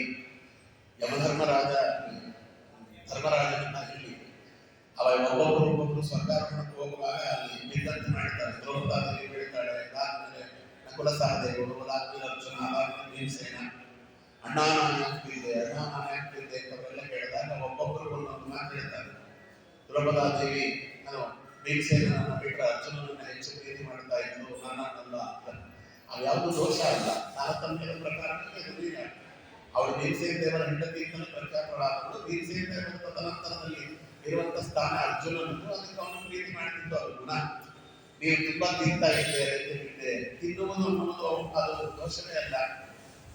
ಅವರ ಹೊಟ್ಟೆ ಎಷ್ಟು ಊಟ ಮಾಡುತ್ತಾರೆ. ನಿಮ್ಮ ಹೊಟ್ಟೆ ಇರುವಷ್ಟು ನಾನು ತಿನ್ಲಿಕ್ಕಾಗಲ್ಲ, ನನ್ನ ಹೊಟ್ಟೆ ಇರುವಷ್ಟು ನೀವು ತಿನ್ಲಿಕ್ಕಾಗಲ್ಲ. ಅತಿ ಆಸೆಯಿಂದ ತಿನ್ನಬಾರದು ಅಂತ ಭಗವಂತನ ಪ್ರಸಾದವನ್ನು ಎಲೆಗೆ ಎಷ್ಟು ತಿನ್ನೋ ಅಷ್ಟನ್ನು ತಿನ್ನುವುದು ದೋಷ ಅಲ್ಲ. ಯಾಕಿದನ್ನು ಹೇಳಿಸಿದ್ದಾರೆ ಅಂದ್ರೆ ವಾದರಾಜರು ಭಾವಪ್ರಕಾಶಕದಲ್ಲಿ ಅರ್ಥವನ್ನು ಹೇಳ್ತಾರೆ. ಆಚಾರ್ಯರ ಮಾರ್ಗವನ್ನು ಪ್ರಕಾಶ ಮಾಡ್ತಾರೆ. ಕಾರಣ ಏನು ಅಂದ್ರೆ ನಮಗೆಲ್ಲ ಒಂದೊಂದು ಗುಣ ಇರ್ತದಂತೆ. ಯಾರಾದರೂ ಸತ್ತಾಗ ಮನಸ್ಸಿನಲ್ಲಿ ಆದರೂ ಕೂಡ ನನಗೆ ಆ ವ್ಯಕ್ತಿಯ ಬಗ್ಗೆ ಏನು ಭಾವವಿತ್ತು ಅನ್ನೋದನ್ನು ಹೇಳ್ಕೊಂಡು ಬಿಡಬೇಕು. ಬರೀ ಹೊಗಳೋದಲ್ಲ, ಬರೀ ಹೊಗಳೋದು ಉಚ್ಚವಾದ ಸ್ವರದಿಂದ ಹೇಳೋಣ. ಅವನ ಬಗ್ಗೆ ನಮಗೆ ತಪ್ಪು ತಿಳುವಳಿಕೆಗಳಿರ್ತವೆ ಅಥವಾ ದುಷ್ಟನೇ ಆಗಿರ್ಬೋದು. ಅವನ ಬಗ್ಗೆ ಇರುವಂತಹ ಅವಗುಣಗಳನ್ನ ಮನಸ್ಸಿನಲ್ಲಾದರೂ ನೆತ್ತಗಾದರೂ ಹೇಳ್ಕೊಬೇಕಂತ ಹೇಳ್ಕೊಂಡ್ರೆ ಗುಣ ಪರಿಹಾರವಾಯಿತು ಅಂತ. ನಾನು ಅವನ ಬಗ್ಗೆ ಏನು ತಿಳಿದಿದ್ದೆ ಅಂತ ಹೇಳಿಬಿಟ್ರೆ ಅದು ಗುಣ ಪರಿಹಾರವಾಗ್ತದೆ. ಅದಕ್ಕೋಸ್ಕರವಾಗಿ ತಾಯಿ ಆಗಲಿ ತಂದೆ ಆಗಲಿ ಅವರಲ್ಲಿದ್ದ ಗುಣ ಇಷ್ಟು, ಅವರಲ್ಲಿದ್ದ ಅವಗುಣ ಇಷ್ಟು, ಅವರಲ್ಲಿದ್ದ ಗುಣ ಇಷ್ಟು, ಅವರಲ್ಲಿದ್ದ ಅವಗುಣ ಇಷ್ಟು. ಅವರ ಕಲೆ ಬರಹ ಅನ್ನೋದು ಔದ್ಯೋಗಿಕ ಕ್ರಿಯೆಗೆ ಅದು ಒಳಗಾದ ಮೇಲೆ ಆಮೇಲೆ ಬೈಲಿಗೆ ಹೋಗಬಾರದು. ಆಮೇಲೆ ಅವರ ಗುಣಗಳನ್ನು ಹೇಳಬೇಕು. ಸತ್ತಾಗ ಶವ ಇನ್ನೂ ಇದ್ದಾಗ, ಆ ಕಲೆ ಬರ ಇನ್ನೂ ಎದುರುಗಡೆ ಇದ್ದಾಗ ದೇಹ ಅದರ ಮುಂದೆ ನಿಂತುಕೊಂಡು ಜೀವನ ಇರ್ತದಂದ್ರೆ ನಮ್ಮ ನಿನ್ನಲ್ಲಿದ್ದ ಒಳ್ಳೆ ಗುಣಗಳು ಇಷ್ಟು ನಾ ತಿಳಿದಂತೆ, ನಿನ್ನಲ್ಲಿದ್ದ ಕೆಟ್ಟ ಗುಣಗಳಿಷ್ಟು ನಾ ತಿಳಿದಂತೆ, ಇವೆರಡನ್ನೇ ಹೇಳಿಬಿಡಬೇಕಂತೆ. ಅಲ್ಲಿಗೆ ಗುಣ ಪರಿಹಾರವಾಗ್ತದೆ. ಧರ್ಮರಾಜ ನಾನು ತನ್ನ ತಮ್ಮಂದಿರ ಬಗ್ಗೆ ಇವನ್ನೆಲ್ಲ ತಿಳಿದುಕೊಂಡಿದ್ದೆ ಅಂತ ಹೇಳುವುದಕ್ಕೆ ಅವೆಲ್ಲವನ್ನ ಹೇಳಿದ ಅಂತ. ಇದು ಋಣ ಪರಿಹಾರಕ್ಕೊಂದು ದಾರಿ ಅಂತ ಹೇಳ್ತಾರೆ. ಇಂತಹ ಋಣಗಳನ್ನು ಎಷ್ಟು ಪರಿಹಾರ ಮಾಡಿಕೊಡ್ಬೇಕಾಗ್ತದೆ. ಅದಕ್ಕೋಸ್ಕರವಾಗಿ ತಾಯಿಯಂತರ ಎಲ್ಲ ಅಂಶವನ್ನ ಗೋವಿನಲ್ಲಿಟ್ಟು, ತಂದೆಯರ ಅಂಶ ಯಾವ್ಯಾವ ಜನ್ಮದಲ್ಲಿ ಯಾವ್ಯಾವ ವ್ಯಕ್ತಿಯ ಒಂದು ರೇತಸ್ಸಿನಿಂದ ನಾವು ಅವತಾರ ಮಾಡಿ ಬಂದಿದ್ದೇವೆ ಅವೆಲ್ಲರ ಒಂದು ಅಂಶವನ್ನ ವೃಷಭದಲ್ಲಿ ಇಟ್ಟು, ಸಮೂಹವಾಗಿ ಅವರಿಬ್ಬರಲ್ಲೂ ಕೂಡ ಎಲ್ಲ ಋಣವನ್ನು ಇಟ್ಟು, ಇಲ್ಲಿ ಪಕ್ಷಮಾಸ ಬರುತ್ತದೆ. ಪಕ್ಷಮಾಸ ಬಂದಾಗ ಪಕ್ಷಮಾಸದಲ್ಲಿ 32 ಪೀಠಗಳನ್ನು ಇಡಿಸ್ತೇವೆ. ಅವರ ಪಿತೃದೇವತೆಗಳನ್ನ ಬಿಟ್ಟು ಧರ್ಮಪೀಠಗಳು ಕರೀತಾರೆ. ಧರ್ಮಪೀಠ 32 ಧರ್ಮಪೀಠ ಇದೆ. ಅದರಲ್ಲಿ ಎಲ್ಲಿವರೆಗೆ ಅಂದ್ರೆ ಯಮದೇವರ ನಾಯಿಗಳಿಗೂ ಪೀಠ ಇಡ್ತೇವೆ. ಶಮನ ಶಬಲ ಅಂತ ನಾಯಿಗಳು, ಶಮನ ಶಬಲ ಅವೆರಡು ನಾಯಿಗಳಿಗೂ ಕೂಡ ಪೀಠ ಇಡ್ತಾರೆ. ಯಜುರ್ವೇದದಲ್ಲಿ ಯಾರು ಶ್ರಾದ್ದ ಮಾಡ್ತಾರೆ ಅವೆರಡು ನಾಯಿಗಳಿಗೆ ಪೀಠ ಇಡುವುದನ್ನು ಹೇಳಿದ್ದಾರೆ. ಅದರೊಳಗೆ ನೋಡ್ರಿ ಅದೆಲ್ಲ ಯಾರು ಕೇಳಲ್ಲ, ಯಾರು ಹೇಳಲ್ಲ, ನಿಜವಾಗಿಲ್ಲ. ತಿಂಗಳಗಟ್ಟಲೆ ಉಪನ್ಯಾಸ ಮಾಡಬೇಕಾದದ್ದು. ವೃಕ್ಷಗಳಿಂದ ನಾವು ಎಷ್ಟು ಋಣವನ್ನ ಪಡೆದಿದ್ದೇವೆ, ಗಿಡಗಳಿಂದ ಎಷ್ಟು ಋಣವನ್ನು ಪಡೆದಿದ್ದೇವೆ, ನೀರಿನಿಂದ, ಭೂಮಿಯಿಂದ, ನಾಯಿಯಿಂದ, ಹುಳಗುಪ್ಪಟೆಗಳಿಂದ, ಎರೆಹುಳುಗಳಿಂದ ಎಲ್ಲವೂ ನಿರ್ಣಯಕ್ಕೆ ಇದೆ. ಅವೆಲ್ಲವೂ ನಮ್ಮ ಮೇಲಿರುವ ಋಣವೇ. ಆ ಋಣವೆಲ್ಲ ಪರಿಹಾರವಾಗಬೇಕಂದ್ರೆ ನಾವೆಲ್ಲಕ್ಕೂ ನಾವು ಒಬ್ಬೊಬ್ಬರಿಗೆ ಹೋಗಿ ತಿಳಿಸ್ಲಿಕ್ಕಾಗಲ್ಲ. ಅದಕ್ಕೋಸ್ಕರ ವರ್ಷಕ್ಕೆ ಒಂದು ಸತಿ ಪಕ್ಷ ಮಾಸದಲ್ಲಿ ಪಕ್ಷ ಶ್ರಾದ್ದ ಅನ್ನೋದನ್ನೊಂದನ್ನು ಮಾಡಿ, ಪಕ್ಷ ಶ್ರಾದ್ದ, ಮಹಾಲಯ ಶ್ರಾದ್ದ ಅಂತ ಕರೀತೇವೆ ಅದನ್ನು ಮಾಡಿ ಪ್ರತಿದಿನವೂ ಕೂಡ ಗೋವಿಗೆ ಮತ್ತೆ ಎತ್ತಿಗೆ ಒಂದೊಂದು ಹಿಡಿ ಹುಲ್ಲು ಹಾಕುವುದು. ಅಲ್ಲಿಗೆ ಹೆಚ್ಚು ಕಮ್ಮಿ ಒಂದು ಹಂತಕ್ಕೆ ಋಣ ಎಲ್ಲ ಪರಿಹಾರವಾಗ್ತದೆ. ಭಗವಂತ ಅಪರೋಕ್ಷವನ್ನ ನಮಗೆ ಕರುಣಿಸುವಂತಹ ಸ್ಥಿತಿಯನ್ನು ಹತ್ತಿರ ತಂದು ಮೂಲ ಗುರುಗಳು, ನಿಯತ ಗುರುಗಳು ಬಂದು ನಮಗೆ ಅನುಗ್ರಹ ಮಾಡಿ ಅಪರೋಕ್ಷ ಜ್ಞಾನವನ್ನ ಉಂಟು ಮಾಡಿದ ಮೇಲೆ, ನಮಗೆ ಅಪರೋಕ್ಷ ಆಗುವಂತ ಅನುಗ್ರಹ ಮಾಡಿದ ಮೇಲೆ ಅವಾಗ ಭಗವಂತ ನಮ್ಮ ಸಂಚಿತ ಮತ್ತು ಆಗಾಮಿ ಎರಡನ್ನು ಕೂಡ ನಾಶ ಮಾಡುತ್ತಾರೆ. ಪ್ರಾರಂಭ ಉಳ್ಕೊಳ್ಳುತ್ತದೆ. ಅದಕ್ಕೋಸ್ಕರ ಗುಣಪರಿಹಾರ ಮಾಡುವುದಕ್ಕೆ, ಗುಣಪರಿಹಾರ ಆಗುವುದಕ್ಕೆ ಭಗವಂತ ಕೊಟ್ಟಿರುವ ಎರಡು ಮಾರ್ಗಗಳು, ಒಂದು ಗೋವು, ಒಂದು ವೃಷಭ. ಅದನ್ನೇ ಹೇಳ್ತಾರೆ. ಗ್ರಾಸಪತ್ನಿ ಪ್ರಭಾವೀನ ಸಭೆ ವಿಷ್ಣು ಪ್ರಸೀದತ್ತು. ಅದಕ್ಕೆ ಕೈಯಲ್ಲಿ ಒಂದು ಮುಷ್ಟಿ ಇಟ್ಟುಕೊಂಡು ಹೋಗಿ ಹುಲ್ಲನ್ನ ಅದಕ್ಕೆ ಹಾಕಿ ಬಿಡ್ರಿ. ಅದನ್ನ ಹಾಕಿದ್ರೆ ನಿಮ್ಮಲ್ಲಿ ಋಣ ಪರಿಹಾರಕ್ಕೆ ಒಂದು ದಾರಿ ಆಗ್ತದೆ. ಪಿತೃಋಣ ಪರಿಹಾರ, ಮಾತೃಋಣ ಪರಿಹಾರ ಅಂತ. ಅದಕ್ಕೆ ನಾವು ಯಾವಾಗಲೂ ಹೇಳ್ತಿರ್ತೇವೆ, ಇದಾಗುವುದು ಕಷ್ಟ ಆಗ್ತದೆ. ಎಲ್ಲರ ಮನೆ ಹತ್ರ ಹೋಗಿರುವುದಿಲ್ಲ, ಮಠವೂ ಇರುವುದಿಲ್ಲ, ಮತ್ತು ನಮಗೆ ಸಮಯ ಇರುವುದಿಲ್ಲ. ಅದಕ್ಕೆ 3 ಜನರಿಗೆ ಊಟ ಹಾಕಬೇಕು ಅಂತ ಹೇಳಿದ್ದಾರೆ ನಮ್ಮಲ್ಲಿ. ಅದಕ್ಕೋಸ್ಕರ ಒಂದು ಗೋಲ್ಪೆ ಇಟ್ಕೊಳ್ರಿ. ನಾನು ಎಲ್ಲರಿಗೂ ಹೇಳ್ತೇನೆ, ಬೇಕಾದವರಿಗೆ ನೀವೆಲ್ಲ ಬೇಕಾದವರ ಅಂತ ಹೇಳ್ತಾ ಇದ್ದೇನೆ. ದೇವರ ಮನೆಗೆ ಒಂದು ಗೋಲ್ಪೆ ಇಟ್ಕೊಳ್ಳಿ. ಒಂದು ಬಟ್ಲಲ್ಲಿ ಒಂದಷ್ಟು ಕಾಯಿಗಳು ಇಟ್ಕೊಳ್ಳಿ. 5 ರೂಪಾಯಿ 2 ರೂಪಾಯಿ ಎಷ್ಟಾಗ್ತದೆ. ದಿನ ಪೂಜೆ ಮುಗಿಸಿ ಹೊರಗಡೆ ಬರುವಾಗ ಕೈಯಲ್ಲಿ ಒಂದು ಕಾಯಿಯನ್ನು ಇಟ್ಕೊಳ್ರಿ. ಅದನ್ನ ಇಟ್ಕೊಂಡು ಈ ಶ್ಲೋಕ ಹೇಳಿದ್ರು. ಗಾಭೋಮಿ ಮಾತರಸ್ತಲ್ಲ ಪಿತರಶ್ಚಾಪಿ ಗೋವೃಷಾಃ ಗ್ರಾಸ ಮುಷ್ಟಿ ಪ್ರದಾನೀನ ಸಭೆ ವಿಷ್ಣು ಪ್ರಸೀದತು. ಗ್ರಾಸಕ್ಕೋಸ್ಕರವಾಗಿ, ಗೋಗ್ರಾಸಕ್ಕೋಸ್ಕರವಾಗಿ ಇದನ್ನು ಹಾಕ್ತಾ ಇದ್ದೇನೆ. ಒಂದು ಕಾಯಿಯನ್ನು ಗೋಲಕದಲ್ಲಿ ಹಾಕುವುದು, ಗೋಲಕದಲ್ಲಿ. ಅದಾದ್ಮೇಲೆ ಹುಟ್ಟಿ, ಅದಾದ್ಮೇಲೆ ಅತಿಥಿಗಳಿಗೆ ಊಟ ಹಾಕಿ ಊಟ ಮಾಡಬೇಕು ಅಂತಿದೆ ನಮ್ಮಲ್ಲಿ. ಅತಿಥಿ ದೇವೋ ಭವ. ಯಾವ ಅತಿಥಿ ಕೂಡ್ಕೊಂಡು ಹೋಗೋಣ, ಅದಕ್ಕೆ ಅತಿಥಿ ಸೇವಾ ಆಗುತ್ತೆ. ಅದಕ್ಕೋಸ್ಕರ ಅತಿಥಿ ಸೇವೆಗೆ ಒಂದು ಕಾಯಿ ತೆಗೆದುಕೊಂಡು ಉಂಡಿಯಲ್ಲಿ ಹಾಕುವುದು. ರಾಘವೇಂದ್ರ ಸ್ವಾಮಿಗಳಂತವರಿಗೆ ಹಸ್ತೋದಕವನ್ನು ಕೊಟ್ಟೇ ಊಟ ಮಾಡಬೇಕು ಅಂತಿದೆ. ಸನ್ಯಾಸಿಗಳಿಗೆ ಗೃಹಸ್ಥನಾದವನ್ನು ಹಸ್ತೋದಕಕ್ಕೆ ಊಟ ಮಾಡುವ ಅಧಿಕಾರ ಬರುವುದಿಲ್ಲ. ಯಾರ ಹತ್ತಿರದಲ್ಲಿ ಇರ್ತಾರೆ ಪೀಠಾಧಿಪತಿಗಳು, ಸನ್ಯಾಸಿಗಳವರಿಗೆ ಎಲ್ಲಿ ನಾವು ಕುತ್ಕೊಂಡು ಹೋಗೋದಕ್ಕೆ ಎತ್ತಿನ ಹಸ್ತೋದಕ ಅಂತೆ. ಎತ್ತಿಗಳಿಗೆ ಹಸ್ತೋದಕಕ್ಕೋಸ್ಕರವಾಗಿ ಒಂದು ಕಾಯಿಯನ್ನು ಹಾಕುವುದು. 3 ಕಾಯಿ ಲೆಕ್ಕದಲ್ಲಿ ಒಂದು ವರ್ಷ ಆದಾಗ ಅಷ್ಟು 1500 ಏನೋ ಆಗಿರ್ತದೆ. ತಿಂಗಳಿಗೆ 100 ರೂಪಾಯಿ 1500. ಅದನ್ನ ರಾಘವೇಂದ್ರ ಸ್ವಾಮಿಗಳಂತ ಮಹಾನುಭಾವರ ಆರಾಧನಾ ಸಮಯದಲ್ಲಿ ಒಡೆದು ಅದರಲ್ಲಿ ಎಷ್ಟಾಗಿರ್ತದೆ ಅಷ್ಟನ್ನು ತಂದು ಅನ್ನದಾನಕ್ಕೆ ಉಪಯೋಗಿಸಿಕೊಳ್ಳ್ರಿ ಅಂತ ಮಾಡಿಕೊಡ್ರಿ. ಅವಾಗ ದಿನವೊಂದಕ್ಕೆ ಉಗ್ರಾಕ್ಷವನ್ನು ಕೊಟ್ಟು ಒಂದು ಅತಿಥಿಗಳಿಗೆ ಊಟ ಹಾಕಿ, ಅತಿಥಿಗಳಿಗೆ ಹಸ್ತೋದಕವನ್ನ ವ್ಯವಸ್ಥೆ ಮಾಡಿ ಊಟ ಮಾಡಿದ ಪುಣ್ಯ ಕಿಂಚಿತ್ ಬರ್ತದೆ. ಪರ್ಮನೆಂಟ್ ಪೂರ್ತಿ ಬರ್ತದೆ ಅಂತ ನಾನು ಹೇಳ್ತಿಲ್ಲ, ಬರುತ್ತೆ ಅಂತ ಹೇಳ್ತಾರೆ. ಇಂಥದ್ದು ಒಂದನ್ನು ನಾವು ಸ್ಮೃತಿ ಗ್ರಂಥಗಳಲ್ಲಿ ಹೇಳಿರುವಂಥ ಉಪಾಯಗಳನ್ನು ನಾವೇ ಅಲ್ಲಿ ಹುಡುಕಿ ತೆಗೆದುಕೊಳ್ಬೇಕು. ಯಾಕಂದ್ರೆ ಇಲ್ಲ ಅಂದ್ರೆ ಅದು ಪಾಪವನ್ನು ಊಟ ಮಾಡ್ತಾ ಇದ್ದೇವೆ ಅಂತ ಅರ್ಥ. ಊಟ ಮಾಡ್ತಾ ಇದ್ದೇವೆ ಅಲ್ಲ, ಅದು ನಮ್ಮ ಪಾಪವನ್ನೇ ನಾವು ಊಟ ಮಾಡ್ತಿದ್ದೇವೆ ಅಂತ ಹೇಳಿರ್ತಾರೆ. ಅದಕ್ಕೆ ಮುಖ್ಯವಾಗಿರ್ತಕ್ಕಂಥದ್ದು ಗೋಸೇವೆ, ಗೋಸೇವೆ, ಗೋಸೇವೆ. ಎಲ್ಲದಕ್ಕೂ ಗೋಸೇವೆ. ತುಂಬಾ ಅಪೂರ್ವವಾದಂಥ ಕಥೆಗಳು ಉಪನಿಷತ್ತಿನಲ್ಲಿ ಬರ್ತದೆ. ದೀರ್ಘ ತಪಸ್ಸನ್ನು ಅಂತ ಒಬ್ಬ ಋಷಿಯ ಕಥೆ. ಅದು ಪೂರ್ತಿಯಾದ ಕಥೆ ಇನ್ನೊಮ್ಮೆ ನೋಡೋಣ. ಕುರುಡನಾಗಿ ಹುಟ್ಟಿದಂತ ಮಹರ್ಷಿಯವ ಸದಾ ಕಾಲವೂ ಕೂಡ ಧ್ಯಾನ ಮಾಡುತ್ತಿದ್ದ. ಅವನು ಕಡಿಬೇಕು ಅಂತ ಅನ್ನಿಸಲೇ ಇರುವಂತೆ ಚವನ ಋಷಿಗಳಂತೆ. ಅವನು ಕಣ್ಣಿಗೆ ಹಾಕಬೇಕಾದ ಏನಿಲ್ಲ. ಯಾಕಂದ್ರೆ ಒಳಗಟ್ಟು ಜಾಗೃತವಾಗಿತ್ತು, ಅದನ್ನು ಎಲ್ಲವೂ ಗೋಚರವಾಗಿತ್ತು. ಅದನ್ನ ಕಣ್ಣಿನಿಂದ ಹಾಕಬೇಕಾದದ್ದೇನಿಲ್ಲ. ಆದ್ರೆ ಅವರ ಹೆಂಡತಿ ಮಕ್ಕಳಿಗೆ ಇವನನ್ನು ನೋಡ್ಕೊಳ್ಳೋದು ಕಷ್ಟವಾಗಿತ್ತು. ಎಲ್ಲ ಕಾಲದಲ್ಲೂ ಎಲ್ಲಂತ ಕಾಮಿಷ್ಟಗಳು ಇದ್ದಾರೆ. ಏನಂದ್ರೆ ಬರೀ ಕಲಿಯುಗದಲ್ಲಿ ಮಾತ್ರ ಅಂತಲ್ಲ, ಕಲಿಯುಗದಲ್ಲಿ ಹೆಚ್ಚಿದ್ದಾರೆ. ಈ ಕುರುಡನಾದಂತ ತಂದೆಯನ್ನು ಸೇವೆ ಮಾಡಿಕೊಂಡು ಅದು ಹೆಂಡತಿಗೂ ಬೇಜಾರಾಗುತ್ತೆ, ಮಕ್ಕಳಿಗೂ ಬೇಜಾರಾಗುತ್ತೆ. ಏನ್ ಮಾಡಬೇಕು? ಅದಕ್ಕೋಸ್ಕರ ಏನು ಮಾಡಿದ್ರೆ ತಂದೆಯನ್ನು ಕರ್ಕೊಂಡು ಹೋಗಿ ಗಂಗಾ ನದಿಯಲ್ಲಿ ಎತ್ತಾಕಿಬಿಡ್ರಿ ಅಂತ.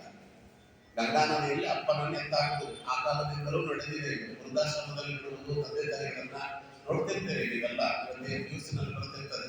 ರಸ್ತೆ ಬದಿಯಲ್ಲಿ ತಂದೆ ತಾಯಿಗಳನ್ನು ಕೂಡಿಸಿ ಹೋಗ್ಬೋದು. ಇವತ್ತು ಬೆಳಗ್ಗೆ ಕಥೆ ಹೇಳ್ತಾ ಇದ್ರು ನನಗೆ ನಮ್ಮ ಆಚಾರ್ಯ.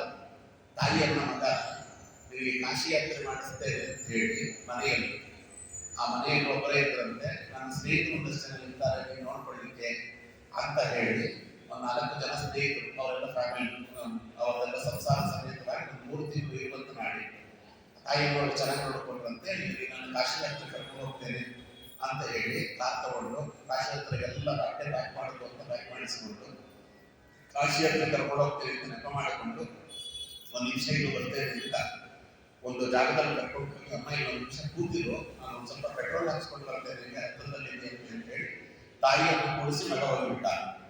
ಅವಳು ಪಾಪ ಕಾಯ್ಕೊಂಡು ಕೂತಿದ್ದಾಳೆ. ಅವಳು ಲಗೇಜ್ ಎಲ್ಲ ಒಂದು ಇಳಿಸಿ ಹೋಗಿದ್ದಾನೆ. ಆಮೇಲೆ ವ್ಯವಸ್ಥಾಪಕರು ಬಂದು ಹೇಳಿದ್ರಂತೆ, ನಿಮ್ಮ ಮಗ ಈಗ ಬರೋದಿಲ್ಲ, ಯಾಕಂದ್ರೆ ಇದು ವೃದ್ಧಾಶ್ರಮದಲ್ಲಿ ಕೂಡಿಸಿ ಹೋಗಿಬಿಟ್ಟಿದ್ದಾರೆ. ಅವರ ಸ್ನೇಹಿತರು ಯಾರು 4-5 ಜನ ಇದ್ರಲ್ಲ ಅವರಿಗೆ ಮನೆ ಮಾರಿದ್ದಾನಲ್ಲ, ಮನೆಯನ್ನು ಮಾರಿದ್ದಾನೆ. ತಾಯಿ ಹೇಳಿಲ್ಲ ಅಷ್ಟೇ. ಅದಕ್ಕೆ ಮನೆ ಮಾರಿದ್ದೀನಿ ಅಂತ ಹೇಳಿದ್ರೆ ಗಲಾಟೆ ಮಾಡ್ತಾರೆ. ಅದಕ್ಕೊಂದು 4 ತಿಂಗಳು ಇರುವಂತೆ ಮಾಡಿ ಒಳ್ಳೆ ಉಪಾಯವಾಗಿ ತಾಯಿಯನ್ನು ತಂದು ವೃದ್ಧಾಶ್ರಮದಲ್ಲಿ ಬಿಟ್ಟು ಫೋನ್ ನಂಬರ್ ಅನ್ನು ಕೊಡಬೇಡಿ ಅಂತ ಹೇಳಿ ಒಂದ್ಸಲ ನಾನು ಜರ್ಮನಿಗೆ ಹೋಗ್ತಾ ಇದ್ದೀನಿ, ತಿರುಗಿ ಬರುವುದಿಲ್ಲ, ಅದಕ್ಕೆ ಏನು ಬೇಕೋ ವ್ಯವಸ್ಥೆ ಮಾಡಿದ್ದೇನೆ ಅಂತ. ನಿಮ್ಮ ಮಗ ಸ್ವಂತ ಒಂದು ಸಪರೇಟ್ ಕೊಠಡಿ ಮಾಡಿದ್ದಾರೆ, ನೀವು ಬದುಕಿರೋರು ಎಷ್ಟು ನೋಡ್ಕೊಳ್ಳಿಕ್ಕೆ ಬೇಕೋ ಎಲ್ಲ ದುಡ್ಡು ಕಟ್ಟಿದ್ದಾರೆ ಎಲ್ಲ ಹೇಳಿ ಅವನು ಸಲೀಸಾಗಿ ವೃದ್ಧಾಶ್ರಮದಲ್ಲಿ ಬಿಟ್ಟು ಆ ಜರ್ಮನಿಗೆ ಹೋಗಿಲ್ಲ. ಪ್ರಪಂಚದಲ್ಲಿ ಯಾರು ಬೇಕಾದರೂ ಕ್ಷಮಿಸ್ತಾರೆ ಮಾಡಿದ ತಪ್ಪನ್ನ. ತಂದೆ ತಾಯಿಗಳಿಗೆ ದ್ರೋಹ ಮಾಡಿದರೆ ಭಗವಂತ ಕ್ಷಮಿಸುವುದಿಲ್ಲ. ತಾಳತನ್ನವರಲ್ಲಿ ಮಾಡುವ ಹೇಳನ್ನುವ ಹೆದ್ದೈನಲ್ಲಿ ಕವಿತಲನ ಮನೆಗೆ ಪಾಲ್ಗೊಂಡ ಗುರುಕುಲ ಮಾಡಿಕೊಂಡ. ಇಷ್ಟೆಲ್ಲ ವ್ಯವಸ್ಥೆ ಮಾಡಿ ನಾನು ಗೆದ್ದೆ ಬಹಳ ಸಂತೋಷದಿಂದ ಅವ ವಿಮಾನವನ್ನು ಹತ್ತಿ ಜರ್ಮನಿಗೆ ಹೋಗಬೇಕು ಅನ್ನುವಷ್ಟರಲ್ಲಿ ಮಧ್ಯದಲ್ಲಿ ಪ್ಲೇನ್ ಕ್ರಾಶ್ ಆಗಿ ಹೋಗಿಬಿಡ. ಏನ್ ಪ್ರಯೋಜನ ಹೇಳಿ? ತಾಯಿಯ ಶಾಪ ಇದೆಯಲ್ಲ, ಅದು ತಂದೆ ತಾಯಿಗಳ ಶಾಪ. ಅದೆಂದಿಗೂ ಮನುಷ್ಯರನ್ನ ಕ್ಷಮಿಸುವುದಿಲ್ಲ. ಯಾಕೆ ಈ ಮಾತನ್ನು ಹೇಳ್ತಾ ಇದ್ದೇನೆ ಅಂತ ಹೇಳಿದ್ರೆ, ನೋಡಿ, ತಾಯಿಯನ್ನ ನೋಡಿಕೊಳ್ಳುವುದಕ್ಕೆ ಇವೆಲ್ಲ ಮೋಸಗಳು ನಡೆಯುತ್ತವೆ. ನಮ್ಮಲ್ಲಿ ಹೀಗೆಲ್ಲ ಮಾಡುತ್ತಾರೆ ಅಲ್ವಾ? ಅದಕ್ಕೆ ಒಂದು ತಾಯಿಯನ್ನ ನೋಡಿಕೊಳ್ಳುವುದಕ್ಕೆ ಇಷ್ಟೆಲ್ಲ ಮೋಸಗಳು ನಡೆಯುತ್ತವೆ. ಈ ಗೋಮಾತೆ ಅಂತೂ ಬೀದಿನಲ್ಲಿ ಕತ್ತರಿಸಾಗ್ತಾ ಇರುತ್ತೆ. ಈಗ ನಾವು ಹೇಳಿದ್ರೆ 3,500 ಗೋವನ್ನು ಕೊಡ್ತಾರಂತೆ ಒಂದು ದಿನಕ್ಕೆ ಬೆಂಗಳೂರಿನಲ್ಲಿ. ಇದು ನನ್ನ ಕತೆ. ಇಷ್ಟಾದ ಮೇಲೂ ಇನ್ನು ಮಳೆ ಬೆಳೆ ಆಗ್ತಾ ಇದೆ. ಏನು ಮಾಡಿದಂತಹ ಅನುಗ್ರಹ, ಅವ್ರು ಮಾಡಿದ ತಪಸ್ಸಿನ ಫಲ ಈ ಮಟ್ಟದಲ್ಲಿ ಇದೆ. ಅದಕ್ಕೋಸ್ಕರವಾಗಿ ಆದರೂ ಗೋವಿನ ಮಹತ್ವ ಅನ್ನೋದು ತಿಳಿದಿರಲಿ ಎನ್ನುವುದಕ್ಕೆ ಇಷ್ಟೆಲ್ಲ ವ್ಯವಸ್ಥೆ ಹೇಳಿ, ಅದಕ್ಕೋಸ್ಕರ ಯಾವುದರಿಂದ ಪ್ರತಿಷ್ಠೆ ದೊರೆಯುತ್ತದೆ ಅಂತ ಹೇಳಿದ್ರೆ ಲಾಭ ಪ್ರತಿಷ್ಠಮಾನ ಗೋವಿನ ಸೇವೆಯಿಂದ, ಗೋವನ್ನು ಸಾಕುವುದರಿಂದ, ಗೋವನ್ನು ನೋಡಿಕೊಳ್ಳುವುದರಿಂದ. ನಮ್ಮ ಬೇಜಾರು ಸ್ವಾಮಿಗಳು ಯಾವಾಗಲೂ ಹೇಳೋದು ವಿಶೇಷತೆ ಇರ್ತಾರೆ. ಅದು ಕಲಿಯುಗ ಅಂತ ಹೇಗೆ ಅಂದ್ರೆ, ಅದಕ್ಕೆ ಗೋವಿನಿಂದ ನಾಯಿಯವರೆಗೆ ನಾವು ಹೇಳ್ತೀವಿ ಮಾತು. ಗೋವಿನಿಂದ ನಾಯಿಯವರೆಗೆ ಅಂದ್ರೆ ಏನ್ ಗೊತ್ತಾ? ಗೋವು ಸಾಕುತ್ತಿದ್ದ ಮನೆಯಲ್ಲಿ ನಾಯಿ ಸಾಕಲಿಕ್ಕೆ ಪ್ರಾರಂಭ ಮಾಡಿದ್ದಾರೆ.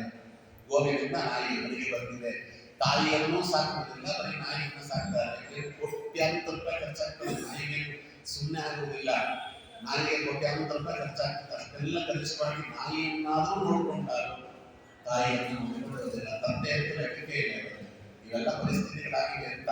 ಅದಕ್ಕೆ ಪ್ರತಿಷ್ಠಮಾನ ಅನ್ನುವ ಶಬ್ದಕ್ಕೆ ಹೊರಟವ ಅಂತ ಅರ್ಥ. ಇನ್ನೊಂದು ಅರ್ಥವನ್ನು ಆದಿರಾಜ ಹೇಳ್ತಾರೆ. ಯಾಕೆಂದ್ರೆ ಕಾಲೋಹ ಪ್ರತಿಷ್ಠಮಾನ ಅನ್ನುತ್ತಿದೆಯಲ್ಲ, ಪ್ರತಿಷ್ಠಮಾನ ಅಂದ್ರೆ ಪ್ರಯಾಣಕ್ಕೆ ಹೊರಟವ ಅಂತ ಅರ್ಥ. ನಾವೆಲ್ಲರೂ ಪ್ರಯಾಣಕ್ಕೆ ಹೊರಟವಲ್ಲ. ಇಲ್ಲಿಂದ ಭೂಲೋಕ ಪಿತೃಗಮನಕ್ಕಾಗಿ ಅದಕ್ಕೆ ಶ್ರಾದ್ದ ಮಾಡಿಸುವಾಗ ಅದನ್ನು ಹೇಳ್ತೇವೆ. ತಿಂಗಳು ಶ್ರಾದ್ದ ಮಾಡಿಸುವಾಗ ಅದಕ್ಕೆ ಪಾತೇಯ ಶ್ರಾದ್ದ ಅಂತ ಕರೀತಾರೆ. ಅಂದ್ರೆ ಏನು ಪುಣ್ಯವನ್ನ ಕಟ್ಟಿಕೊಂಡು ಹೋಗಬೇಕಲ್ಲ, ಅದು ಕಟ್ಕೊಂಡು ಹೋಗಿಲ್ಲ ಅಂದ್ರೆ ಮಗ ಕೊಡುವಂತ ಪಿಂಡ ಎಲ್ಲ ಅವರಿಗೆ ಮತ್ತೆ ಪಿಂಡ ಪ್ರದಾನ ಮಾಡಿದ್ದೆಲ್ಲ ಅವರಿಗೆ ಪಾತೇಯವಾಗಿ. ಭೂಲೋಕ ಅಂತ ಪಿತೃಗಮನಕ್ಕಾಗಿ ಶುದ್ಧಿಪಾಸ ನಿವೃತ್ತಿಯರ್ಥಂ ಸಕಲ ಇಷ್ಟ ಪ್ರಾಪ್ತ್ಯರ್ಥಂ ಸಕಲ ಮಾರ್ಗ ಶುದ್ಧಿಯರ್ಥಂ ಅದಕ್ಕೆ ಪಾತೇಯ ಶ್ರಾದ್ದವನ್ನು ಚಕರಿಸಿ ಪಾತೇಯ ಸಿದ್ಧಿಯರ್ಥಂ ಅಂತಿದೆ. ಆ ಪಾತೇಯವನ್ನು ಕಟ್ಕೊಂಡು ಹೋಗಬೇಕಲ್ಲ. ಮಕ್ಕಳು ಕೊಡ್ತಾರೋ ಸೆಕ್ರೆಟರಿ ಇಲ್ಲ. ನಮ್ಮ ಸ್ವಾಮಿಗಳು ಯಾವಾಗ ಹೇಳೋರು, ನಿಮ್ಮದೇ ಜನರೇಷನ್ ಕೊನೆಯ ಜನರೇಷನ್ ನಾನು ಹೇಳ್ತಾ ಇದ್ದೇನೆ. ನಮ್ಮ ಮಕ್ಕಳು ನಮಗೆ ಶ್ರಾದ್ದ ಮಾಡ್ತಾರೆ ಅನ್ನೋ ಆಸೆಯನ್ನು ಬಿಡುಬಿಡಿ ಸ್ವಾಮಿಗಳು ಅಂತ ಹೇಳಿ. ನೀವೇನು ಮಾಡಿಕೊಡ್ತಿರೋ ವ್ಯವಸ್ಥೆ ನೀವೇ ಮಾಡಿಕೊಡ್ಬೇಕು. ನಮ್ಮ ಹಿಂದಿನ ಜನರೇಷನ್ ಇದ್ದಿದ್ರು ಆಸೆ, ಅವರೆಲ್ಲ ಶ್ರಾದ್ದ ಮಾಡುವಂತ ಮಕ್ಕಳಿದ್ರು, ಮುಂದೆ ಮಾಡ್ತಾರೆ ಅಂತ ಗ್ಯಾರಂಟಿ ಇಲ್ಲ. ತಲೆ ಕೆಡಿಸ್ಕೊಳ್ಳಕ್ ಹೋಗ್ಬೇಡ್ರಿ. ಅನವತ್ಯೋಗಿ ಸಂಧರ್ಮ ಲೋಕ ಜೀವನಾಂತರ ಸಂಶಯ. ನಾವು ಮಾಡುವ ಧರ್ಮ ಕಾರ್ಯ ನಮ್ಮನ್ನು ಕಾಪಾಡಿದ ಮಕ್ಕಳು ಕಾಯುವುದಿಲ್ಲ ನಿಲಯದಲ್ಲಿ. ಅದಕ್ಕೆ ಎಷ್ಟು ಸಾಧ್ಯವಾಗುತ್ತೋ ಧರ್ಮ ಕಾರ್ಯ ಮಾಡಿಕೊಂಡು ನಾವೆಲ್ಲ ಪ್ರಯಾಣಿಸಿಕೊಳ್ಳೋದಿಲ್ಲ. ಅಲ್ಲಿದೆ ನಮ್ಮ ಮನೆಯಲ್ಲಿ ಬಂದ ಸುಮ್ಮನೆ ಎಲ್ಲಿಂದ ಬಂದೆ ಎತ್ತಲಿಂದ ಪಯಣ. ಕನಕದಾಸರ ಮಾತು, ಎಲ್ಲಿಂದ ನೀ ಬಂದೆ ಎತ್ತಲು ನಿನ್ನ ಪಯಣ. ಹೀಗೆ ಯಾಕಿಷ್ಟು ಪ್ರಯಾಸ ಜೀವನ ಯಾರು ಎಂದು ಕೇಳ್ತಾರಲ್ಲ. ಗೋ ಅಂದ್ರೆ ವೇದಾದಿ ಸಂಶಾಸ್ತ್ರಗಳು ಅಂತ ಮಾಡಿದ್ದಾರೆ. ಅಲ್ಲಿಗೆ ಭೂಮಿಯಿಂದ ತಾನು ಯಮಲೋಕಕ್ಕೆ ಹೊರಟಂತಹ ಮನುಷ್ಯನಿಗೆ ಅವನಿಗೆ ಪಾತೇಯ ಯಾವುದು ಅಂದ್ರೆ ಮುಖ್ಯವಾಗಿ ಗೋ ಅಂದ್ರೆ ವೇದಾದಿ ಸಂಶಾಸ್ತ್ರಗಳು ಅಂತ ಒಂದು ಗೋದಾನವನ್ನು ಮಾಡಿದ್ದಾರೆ. 5 ಗೋದಾನವನ್ನು ಮಾಡಿಕೊಂಡು ಬಂದಿದ್ದಾರೆ ಅಂತ ಹೇಳಿದ್ದಾರೆ ಎರಡು ಪುರಾಣದಲ್ಲಿ. ಒಂದು ಹುಟ್ಟಿದಾಗ ಗೋದಾನ ಮಾಡಬೇಕಂತ. ನಾವು ಹುಟ್ಟಿದಾಗ ಗೋದಾನ ಮಾಡಿದ್ವಿ ನಮಗೆ ಗೊತ್ತಿಲ್ಲ. ನಮ್ಮ ಮಕ್ಕಳು ಹುಟ್ಟಿದಾಗ ಒಂದು ಗೋದಾನ ಮಾಡಬೇಕು, ಮಕ್ಕಳ ಉಪನಯನ ಕಾಲದಲ್ಲಿ ಒಂದು ಗೋದಾನ ಮಾಡಬೇಕು. 3ನೇ ಗೋದಾನ 60 ವರ್ಷದ ಶಾಂತಿವರೆಗೆ ಬದುಕಿದ್ರೆ ಮಾಡಬೇಕು. ಯಾವಾಗ ಮಕ್ಕಳ ಮದುವೆ ಕಾಲದಲ್ಲಿ ಮಾಡಿ, ನಮ್ಮ ಶಾಂತಿ ಕಾಲದಲ್ಲಿ ಮಾಡಿ. ಆಮೇಲೆ ಅಲ್ಲಿ ವೈತರಣಿ ನದಿಯನ್ನು ದಾಟಲಿಕ್ಕೆ ಅನುಕೂಲವಾಗಲಿ ಅಂತ ಸಂಕಲ್ಪ ಮಾಡಿ ಗೋದಾನ ಮಾಡಬೇಕು. 5 ಗೋದಾನ ಮಾಡ್ಕೊಂಡು ನೀವೇ ಮುಂದೆ ಮಾಡ್ತಾರೆ ಅಂತ ಗ್ಯಾರಂಟಿ ಇಲ್ಲ. ಅದಕ್ಕೋಸ್ಕರವಾಗಿ ಅದು 5 ಗೋದಾನಗಳು ನಡೀತವೆ. ಅಲ್ಲಿ ಆ ಗೋವು ನಮ್ಮನ್ನು ವೈತರಣಿಯಿಂದ ಪಾಲನೆ ಮಾಡ್ತದೆ, ಅಷ್ಟೇ ಬೇರೆ. ಅಲ್ಲಿ ಇಲ್ಲಿ ಹೇಳ್ತಿರೋದು ನಾವು ಮಾಡಬೇಕಾದಂತ ಕೆಲಸ ಇರುವುದು ಗೋ ಅನ್ನುವುದಕ್ಕೆ ವೇದಾದಿ ಸಂಶಾಸ್ತ್ರಂ ಅಂತ ಅರ್ಥ ಬರೆದಿದ್ದಾರೆ. ಆ ವೇದಾದಿ ಸಂಶಾಸ್ತ್ರಗಳೇ ಪ್ರಯಾಣಕ್ಕೆ ಹೊರಟವರಿಗೆ ನಿಜವಾದ ಅರ್ಥದಲ್ಲಿ ಪಾಪೇಯ. ಅದಕ್ಕೋಸ್ಕರ ಅದಕ್ಕೆ ಅಲ್ಲಿ ಮುಂದೆ ಅದನ್ನು ಹೇಳ್ತಾರೆ. ಯಾರು ಪ್ರವಾಸಕ್ಕೆ ಹೊರಟವನ ಮಿತ್ರ ಯಾರು ಅಂತ ಮುಂದೆ ಹೇಳಿದಾಗ ಅದಕ್ಕೆ ಉತ್ತರ ಕೊಟ್ಟ, ವಿದ್ಯಾ ಮಿತ್ರ ಪ್ರವಾಸೇಶು ಅಂತ. ನಾವು ಕಲಿತಂತ ವಿದ್ಯೆಯೇ ನಮ್ಮ ಪ್ರವಾಸದಲ್ಲಿ ಮಿತ್ರ. ಯಾವ ಮಿತ್ರರು ಹತ್ತಿರಕ್ಕೆ ಬರುವುದಿಲ್ಲ, ಅದಕ್ಕೆ ಯಾವುದು ಬರುವುದಿಲ್ಲ ಅಂತ ಮೊನ್ನೆ ನೋಡಿದ್ರಲ್ಲ. ಅದಕ್ಕೆ ಆತ್ಮಬೋಧನೆ ದೇಹ ಅಗ್ನಿಹೋತ್ರನ ಪಾಲು ಕಠಿಣ ಶಲ್ಯಗಳೆಲ್ಲ ಗಂಗೆ ಪಾಲು ಮೇಲೆ ಹೊತ್ತಿಹ ವಸ್ತ್ರ ಜವನ ಬಗಸನ ಪಾಲು ಭೂತಿಟ್ಟ ಧನಧಾನ್ಯ ಧರಣಿ ಪಾಲು ಮಗನು ಹಾಕುವ ಪಿಂಡ ಕಾಗೆಗಳ ಪಾಲು ಅರಿಯ ಜೀವನ ಕಾವ್ಯಯಮನ ಪಾಲು ತಾನು ಮಾಡಿದ ದಾನ ಧರ್ಮಗಳಲ್ಲದೆ ಪಾಪ ಪುಣ್ಯಗಳಲ್ಲದೆ ಬೇರೆ ಯಾವುದು ಹಿಂತಿರುಗಿ ಬಾರದು ನೆನ್ನಟ್ಟಿ ಬಾರದು ವರಕಾಗಿ ನೆಲೆಯಾದಿ ಕೇಶವರಾಯ. ಅದಕ್ಕೋಸ್ಕರ ಹೇಳಿದ್ದಾರೆ ಪ್ರಯಾಣಕ್ಕೆ ಹೊರಟವ ಒಂದು ದೊಡ್ಡ ಪ್ರಯಾಣ ಅಂತ ಭೂಲೋಕದಿಂದ ಯಮಲೋಕದ ಪ್ರಯಾಣ. ಅವನಿಗೆ ಯಾವುದು ಪಾಠ್ಯ ಪ್ರತಿಷ್ಠಾನ ಅಂದ್ರೆ ಪ್ರಯಾಣಕ್ಕೆ ಹೊರಟವನಿಗೆ ಯಾವುದು ಸಂಪತ್ತು ಅಂದ್ರೆ ಬೋಧನ. ಗೋ ಅಂದ್ರೆ ವೇದಾದಿ ಶಬ್ದಗಳು ಅಂತ. ಆದ್ದರಿಂದ ಗೋವಿಂದ ಗೋವಿಂದ ಗೋವಿಂದ ಗೋವಿಂದೋ ಗೋವಿಂದ ಅಂಪತಿ ವಿಷ್ಣು ಸಹಸ್ರನಾಮ. ಅದಕ್ಕೆ ನಮಗೆ ಎರಡು ಗೋವಿಂದ ಅಂಪತಿ ಗೋವಿಂದ ಅಂತ ಶ್ರಾದ್ದದಲ್ಲಿ. ಅದಕ್ಕೋಸ್ಕರವಾಗಿ ಗೋವಿಂದ ಗೋವಿಂದ ಗೋವಿಂದ ಸುಮ್ಮನೆ ಗೊತ್ತಿಲ್ಲ ಯಾವುದು ಕೂಡ.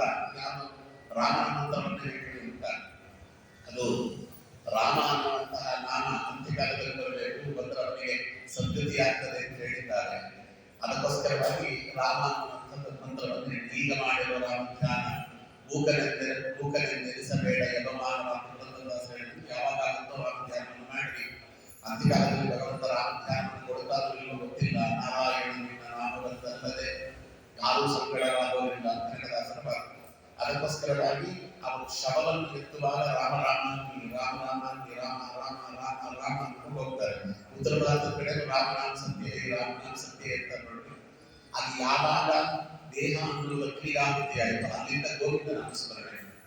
ಯಾಕಂದ್ರೆ ಇವಾಗ ಹೊರಟಿದ್ದಾರೆ ಅಂತ ಅವ್ರದ್ದು ದೇಹ ಕ್ರಿಯೆ ಆಯಿತು ಅಂದ್ರೆ ಅವರಿಗೆ ಈ ಶರೀರ ಪಾರ್ಥಿವ ಶರೀರ ಅನ್ನೋದು ಹೋಗಿ ಯಾತನಾ ಶರೀರ ಅನ್ನೋದು ಬರ್ತದೆ. ಆ ಯಾತನಾ ಶರೀರ ಅನ್ನೋದು ಪರಿಪೂರ್ಣವಾಗುವುದು ಭಕ್ತರಿಗೆ ದಿನ ಧರ್ಮೋತ್ಕ ಕೊಟ್ಟ ಮೇಲೆ ಅಲ್ವಾ. ಅದು ಅಂಗೈಗಳ ದೇಹ ಅದು ಬರ್ತದೆ. ಮೊದಲು ಹೆಬ್ಬೆಟ್ಟಿನ ಆಕಾರದ ದೇಹ ಹೋಗಿಬಿಡ್ತದೆ, ಅಂಗೈಗಳದೇ ಆಗುತ್ತದೆ. ಅದಾದ್ಮೇಲೆ ಅದು ಕುತ್ತಿಗೆಗೆ ಭಾಷವನ್ನು ಹಾಕೊಂಡು ಎಳ್ಕೊಂಡು ಹೋಗ್ತಾರೆ ಯಮದೂತರು ಅವರ ನಿಯಮಿತ ಅನುಸಾರವಾಗಿ. ಅಲ್ಲಿ ಹೋಗುವಾಗ ಗೋವಿಂದ ನಾಮಸ್ಮರಣೆ ಗೋವಿಂದ ಆಗ್ತದೆ. ಅವನಿಗೆ ಗೋ ಅನ್ನುವುದು ಭಿನ್ನತೆ. ಅವನು ಮಾಡಿದಂತಹ ಸಾಧನೆ, ಅವನು ಮಾಡಿದ ಶಾಸ್ತ್ರ ಶ್ರವಣ, ಅವರು ಮಾಡಿದಂತಹ ಶಾಸ್ತ್ರದ ಅಧ್ಯಯನಗಳೆಲ್ಲವೂ ಕೂಡ ಅವನ ಪಾರಮಾರ್ಥಿಕವಾಗಿರ್ತಕ್ಕಂಥ ಸಾಧನೆಯಲ್ಲಿ ಹೇಗೆ ಅದು ಅವನಿಗೆ ಫಲವನ್ನು ಕೊಟ್ಟಿದ್ದು, ಹಾಗೆ ಪರಲೋಕ ಯಾತ್ರೆಯಲ್ಲಿ ಅವನಿಗೆ ಫಲವನ್ನು ಕೊಡಲಿ, ಪರಲೋಕ ಯಾತ್ರೆಯಲ್ಲಿ ಫಲವನ್ನು ಕೊಡಲಿ ಎನ್ನುವುದಕ್ಕೆ ಗೋವಿಂದ ಗೋವಿಂದ ಗೋವಿಂದ ಶ್ರಾದ್ದದಲ್ಲಿ ಗೋ ಶಬ್ದಕ್ಕೆ ಬಹಳ ಅದಕ್ಕೆ ಹೇಳಿದ್ದಾರೆ. ಗಂಗಾ ಗೋ ಏನಿರಬೇಕು ಅಂತ ಗಂಗೆ ಇರಬೇಕು, ವಿಷ್ಣುಪಾದ ಇರಬೇಕು, ಗೋವಿರಬೇಕು, ಗೋವಿಂದ ನಾಮ ಉಚ್ಚಾರಣೆ ಇರಬೇಕು. ಗೋವಿಂದ ಗೋವಿಂದ ಗೋವಿಂದ ಅಂತ ಇಲ್ಲಿ ಅದಕ್ಕೋಸ್ಕರ ಗೋವಿಂದ ಗೋವಿಂದ ಗೋವಿಂದ ಅಂತ ಹೇಳಪ್ಪ, ಆಮೇಲೆ ಎಡಕ್ಕೆ ಜನವಾರ ಹಾಕೊಳ್ಳಪ್ಪ ಅಂತ ಪುರೋಹಿತರು ಹೇಳ್ತಿರ್ತಾರೆ. ಅದಕ್ಕೆ ಗೋವಿಂದ ನಾಮ ಸ್ಮರಣೆಯನ್ನು ಮುಕ್ತ ಕಂಠದಿಂದ ಸ್ಮರಣೆ ಮಾಡಲಿ ಅಂತ ಇಲ್ಲಿ ಹೇಳ್ತಾರೆ. ಇವೆಲ್ಲವನ್ನ ನಾವು ಮನಸ್ಸಿನಲ್ಲಿ ಇಟ್ಟುಕೊಂಡು ಕಿಂಚಿತ್ ಪ್ರತಿಷ್ಠಾನ, ಅದಕ್ಕೆ ಯಾವುದರಿಂದ ಪ್ರತಿಷ್ಠೆ ಲಭಿಸುತ್ತದೆ? ಹೊರಗಿನ ಶಬ್ದ ಲೌಕಿಕ ಅರ್ಥವಾದಂಥ ಗೋವು ಅನ್ನುವುದರಿಂದಲೂ ಪ್ರತಿಷ್ಠೆ ಲಭಿಸುತ್ತದೆ. ವೇದ ಶಬ್ದದ ಅರ್ಥ ಅಂದರೆ ವೇದ ಅನ್ನುವುದಕ್ಕೆ ಮೂಲ ಶಬ್ದವಾದ ಗೋ ಅನ್ನುವಂತಹ ಪದದಿಂದಲೂ ವೇದಾಧ್ಯಯನ ಮಾಡಿದಂಥ ಸಾಧನೆ ಅವೆಲ್ಲದರಿಂದಲೂ ಕೂಡ ಅವರಿಗೆ ಪ್ರತಿಷ್ಠಾನ ಅಂದರೆ ಪ್ರಯಾಣಕ್ಕೆ ಹೊರಟವರಿಗೆ ಆತ್ಮೀಯ ಸಿದ್ಧಿ ಆಗ್ತದೆ, ಲೋಕದಲ್ಲಿರುವಾಗ ಅವರಿಗೆ ಪ್ರತಿಷ್ಠೆ ಲಭಿಸ್ತದೆ ಎನ್ನುವುದನ್ನು ಇಲ್ಲಿ ತಿಳಿಸಿ ಹೇಳ್ತಾರೆ. 23ನೇ ಪ್ರಶ್ನೆ, ಕಿಂಚಿತ್ ಪ್ರಸವತಾಂಬರ. ಇದೊಂದು ಸುಮಾರು ತಪ್ಪಾಗಿ ಎಲ್ಲರಿಂದಲೂ ಕೂಡ ಹೇಳಲು ಅರ್ಥ ಮಾಡಲ್ಪಟ್ಟಂತ ದೊಡ್ಡ ಪ್ರಶ್ನೆ. ಕಿಂಚಿತ್ ಪ್ರಸವತಾಂಬರಂ ಅಂತ ಹೇಳ್ತಾನೆ. ಸಂತತಿಯಲ್ಲಿ ಯಾವ ಸಂತತಿ ಶ್ರೇಷ್ಠ ಅಂತ ಹೊರಲೋಕಕ್ಕೆ ನೋಡಿದಾಗ ಪುತ್ರ ಪ್ರಸವತಾಂಬರಂ ಅಂತ ಹೇಳಿದ್ರು. ಪುತ್ರ ಪ್ರಸವತಾಂಬರ, ಗಂಡು ಸಂತತಿ ಶ್ರೇಷ್ಠ ಅಂತ ಹೇಳಿದ್ರೆ ನೋಡಿದ್ರ ಹೆಣ್ಣು ಮಕ್ಕಳಲ್ಲಿ ಎಷ್ಟು ಮಹಾಭಾರತದಲ್ಲಿ ತುಚ್ಛೀಕರಿಸಿದ್ದಾರೆ. ಹೆಣ್ಣು ಮಕ್ಕಳ ವಿರುದ್ಧವಾಗಿದೆ ಮಹಾಭಾರತ. ಅದು ಅರ್ಥ ಮಾಡಿಕೊಳ್ಳೋದು ಹೀಗೆ ಆಗೋದು. ವಾದಿರಾಜರ ಲಕ್ಷಣ ಇಲ್ಲ ಅಂದ್ರೆ ವಿವೇಕತೆ ಆಗೋದು. ಕಿಂಚಿತ್ ಪ್ರಸವತಾಂಬರಂ ಅಂದ್ರೆ ಏನಂತ? ಸಂತತಿ ಬಯಸುವವರು ಬಯಸುವ ಸಂತತಿ ಯಾವುದು ಅಂತ ಕೇಳಿರೋದಲ್ಲಿ ಅದಕ್ಕವರು ಹೇಳ್ತಾರೆ ಶ್ರೇಷ್ಠವಾದ ಪುತ್ರ ಸಂತತಿಯನ್ನು ಕೇಳಿದ್ದಾರೆ. ಶ್ರೇಷ್ಠವಾದದ್ರಲ್ಲಿ ಎರಡೂ ಸಂತತಿ ಇದೆ.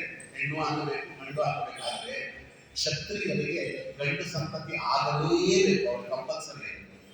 ಯಾಕಂದ್ರೆ ಕ್ಷತ್ರಿಯರಿಗೆ ಗಂಡು ಸಂತತಿ ಆಗಲಿಲ್ಲ ಅಂದ್ರೆ ಅರಾಜಕತೆ ಬಂದಿರ್ತದೆ, ರಾಜ್ಯವನ್ನು ಆಡಿಕೊಂಡು ಹೋಗಲಿ ಆಗಿರುವುದಿಲ್ಲ. ಅದಕ್ಕೆ ಕ್ಷತ್ರಿಯರಿಗೆ ಗಂಡು ಸಂತತಿ ಆಗಲಿಲ್ಲ ಅಂದ್ರೆ ಅವರು ದತ್ತಕ್ಕಾದರೂ ಒಬ್ಬರನ್ನು ತೆಗೆದುಕೊಂಡು ಅವರಿಗೆ ಪಟ್ಟವನ್ನು ನೀಡ್ತಾರೆ. ಅದಕ್ಕಲಾಗುವ ಬಂದು ಔರಸ ಪುತ್ರನೇ ಆಗಲಿ. ಅದಕ್ಕೋಸ್ಕರವಾಗಿ ಹಿಂದಿನ ಕಾಲದಲ್ಲಿ ರಾಜನಿಗೆ ಮಗು ಆಗುವುದಿಲ್ಲ ಅನ್ನುವ ಶಾಪಾದಿಗಳಿದ್ರೆ ಅವರ ಕುಲಗುರುಗಳನ್ನು ಕರೆದು ನಿಯೋಗ ಪದ್ಧತಿಯಿಂದ ಅವರಿಂದ ಆಶೀರ್ವಾದವನ್ನು ಮಾಡಿಸಿ, ನಿಯೋಗ ಪದ್ಧತಿ ಇದ್ರೆ ಇವತ್ತಿನ ಕಾಲದಲ್ಲಿ ತಿಳಿದಂತೆ ವಿಚಿತ್ರವಾದ ಕೆಟ್ಟರ್ಥಗಳನ್ನೆಲ್ಲ ತಿಳಿಯಬೇಕಾದ ಅವಶ್ಯಕತೆ ಇಲ್ಲ. ಆ ವಸಿಷ್ಠರು ಆ ಮದಯಂತಿ ಅವನು ಯಾರು ಮಿತ್ರ ಸಹ ಅನ್ನುವಂಥ ರಾಜನ ಹೆಂಡತಿ ಮದಯಂತಿ, ಅವರಲ್ಲಿ ಗರ್ಭವನ್ನ ಅವರು ದಾನ ಮಾಡುವಂತೆ ಮಾಡಿದ್ರು. ಏನ್ ಮಾಡಿದ್ರು? ನಾವು ಮಹಾಭಾರತವನ್ನು ಸರಿಯಾಗಿ ನೋಡಬೇಕಲ್ಲ. ದೃಷ್ಟಿ ಸೃಷ್ಟಿ ಸ್ಪರ್ಶ ಸೃಷ್ಟಿ ಇದೆ, ಏನಿಲ್ಲ. ಎಡಭಾಗವನ್ನು ಹುಟ್ಟಿದ್ರು ಅಷ್ಟೇ, ಏನು ಮಾಡಿದ್ದಾರೆ. ಅವಳಿಗೇನೋ ಒಂದಷ್ಟು ವ್ರತ ಮಾಡಿ ಕೇಳಿರ್ತಾರೆ, ವ್ರತ ಮಾಡಿದ್ರೆ ತಮ್ಮ ಪತ್ನಿಯಾದಂಥ ಅರುಂಧತಿಯ ಸನ್ನಿಧಾನದಲ್ಲಿ ಎಲ್ಲ ವಿಷಯಗಳು ಮಾಡೋದು ಹಾಗೆ. ಅವ್ರು ಏಕಾಏಕಿ ಹೋಗಿ ಅಲ್ಲಿ ಅವ್ರ ಸ್ಪರ್ಶಾದಿಗಳನ್ನು ಮಾಡೋದಿಲ್ಲ. ಅವ್ರಿಗೊಂದು ವ್ರತ ಇಟ್ಟಿರ್ತಾರೆ. ಆ ವ್ರತಗಳನ್ನು ಚೆನ್ನಾಗಿ ಮಾಡಿದಾಗ ಇವರ ಪತ್ನಿ ಸನ್ನಿಧಾನ ಅಲ್ಲಿ ಬರ್ತದೆ. ಸನ್ನಿಧಾನ ಬಂದ ತಕ್ಷಣ ಹೋಗಿ ಮುಟ್ಟುತ್ತಾರೆ, ಅವಳ ಎಡಭುಜವನ್ನು ಮುಟ್ಟುತ್ತಾರಂತೆ. ನಾಡಿಯಿಂದ ಅಲ್ಲಿ ಪುತ್ರ ಪ್ರವೇಶವಾಗಿರುತ್ತದೆ.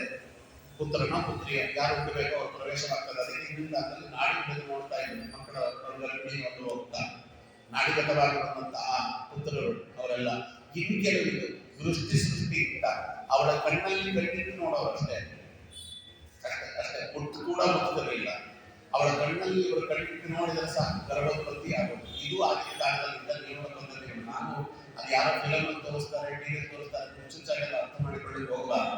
ಅದು ಋಷಿಗಳಿಗೆ ಮಾಡುವಂತ ಅವಮಾನ. ಅದಕ್ಕೋಸ್ಕರ ಹೇಳ್ತಾ ಇರೋದು. ಅದಕ್ಕೆ ಹಿಂದಿನ ಕಾಲದಲ್ಲಿ ಒಂದು ಮಗು ಆಗಬೇಕು ನಿಯೋಗ ಪದ್ಧತಿಯಿಂದಲಾದರೂ ಪಡೆಯುತ್ತಿದ್ರು. ಪಾಂಡ ಚಕ್ರವರ್ತಿ ತನಗೆ ಮಗು ಆಗುವುದಿಲ್ಲ ಅಂತ ಗ್ಯಾರಂಟಿ ಆದಾಗ ಕುಂತಿಯನ್ನು ಹೇಳಿ ಮಂತ್ರೋಪದೇಶವಾಗಿದೆ ಎಲ್ಲ ದುರ್ವಾಸನಿಂದ ಅದಕ್ಕೆ ದೇವತೆಗಳನ್ನೇ ಕರೆದು ದೇವತೆಗಳಿಂದ ಮಕ್ಕಳನ್ನ ಪಡಿ ಅಂತ ಹೇಳಿ ಅದಕ್ಕೋಸ್ಕರ ಅಂತ ಕ್ಷತ್ರಿಯರಿಗೋಸ್ಕರ ಕ್ಷತ್ರಿಯರಾದವರು ಬ್ರಹ್ಮಜ್ಞಾನಿಗಳ ಇಬ್ಬರಿಗೆ ಒಂದು ಗಂಡು ಸಂತಾನದ ಅವಶ್ಯಕತೆ ಇದೆ. ಅದು ಎರಡೂ ಹೇಳ್ತಾರೆ. ಹೆಣ್ಣು ಸಂತಾನ ಅದರಲ್ಲಿ ಕಮ್ಮಿ ಅಲ್ಲ ಅಂತ ಆಚಾರ್ಯರು ಮುಕ್ತ ಕಂಠದಿಂದ ಹೇಳ್ತಾರೆ. ಹೆಣ್ಣು ಸಂತಾನದ ಬಗ್ಗೆ ಹೇಳುವಾಗ ಒಂದು ಮಾತಿದೆ ಅಲ್ಲ, ಕನ್ಯಾವಿತ ಕುಲದ್ವಯ ತಾರಣಿ, ಕನ್ಯೋದಿತ ಕುಲದ್ವಯ ತಾರಣಿ.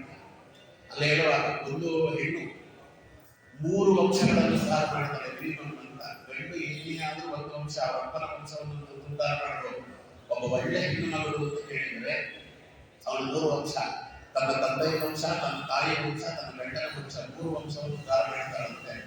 ಹೆಣ್ಣು ಮಕ್ಕಳ ಸಂತತಿಗೆ ಅಷ್ಟು ಆದ್ಯತೆ ನಮ್ಮಲ್ಲಿ ಕೊಟ್ಟಿದ್ದಾರೆ. ಅದಕ್ಕೆ ಮೊದಲು ಹೆಣ್ಣು ಮಗುವಾಗಿ ಆಮೇಲೆ ಗಂಡು ಮಗುವಾಗಿ ಅಂತ ಕೇಳ್ಕೊಳ್ತಿದ್ರು. ಯಾಕಂದ್ರೆ ಒಂದು ದಾನ ಮಾಡಿದ ಮೇಲೆ ನಾವು ಪತಿಗ್ರಹ ದಾನ ಸ್ವೀಕಾರ ಮಾಡಲಿಕ್ಕೆ ಅಧಿಕಾರ ಬರ್ತದೆ, ದಾನ ಪತಿಗ್ರಹ.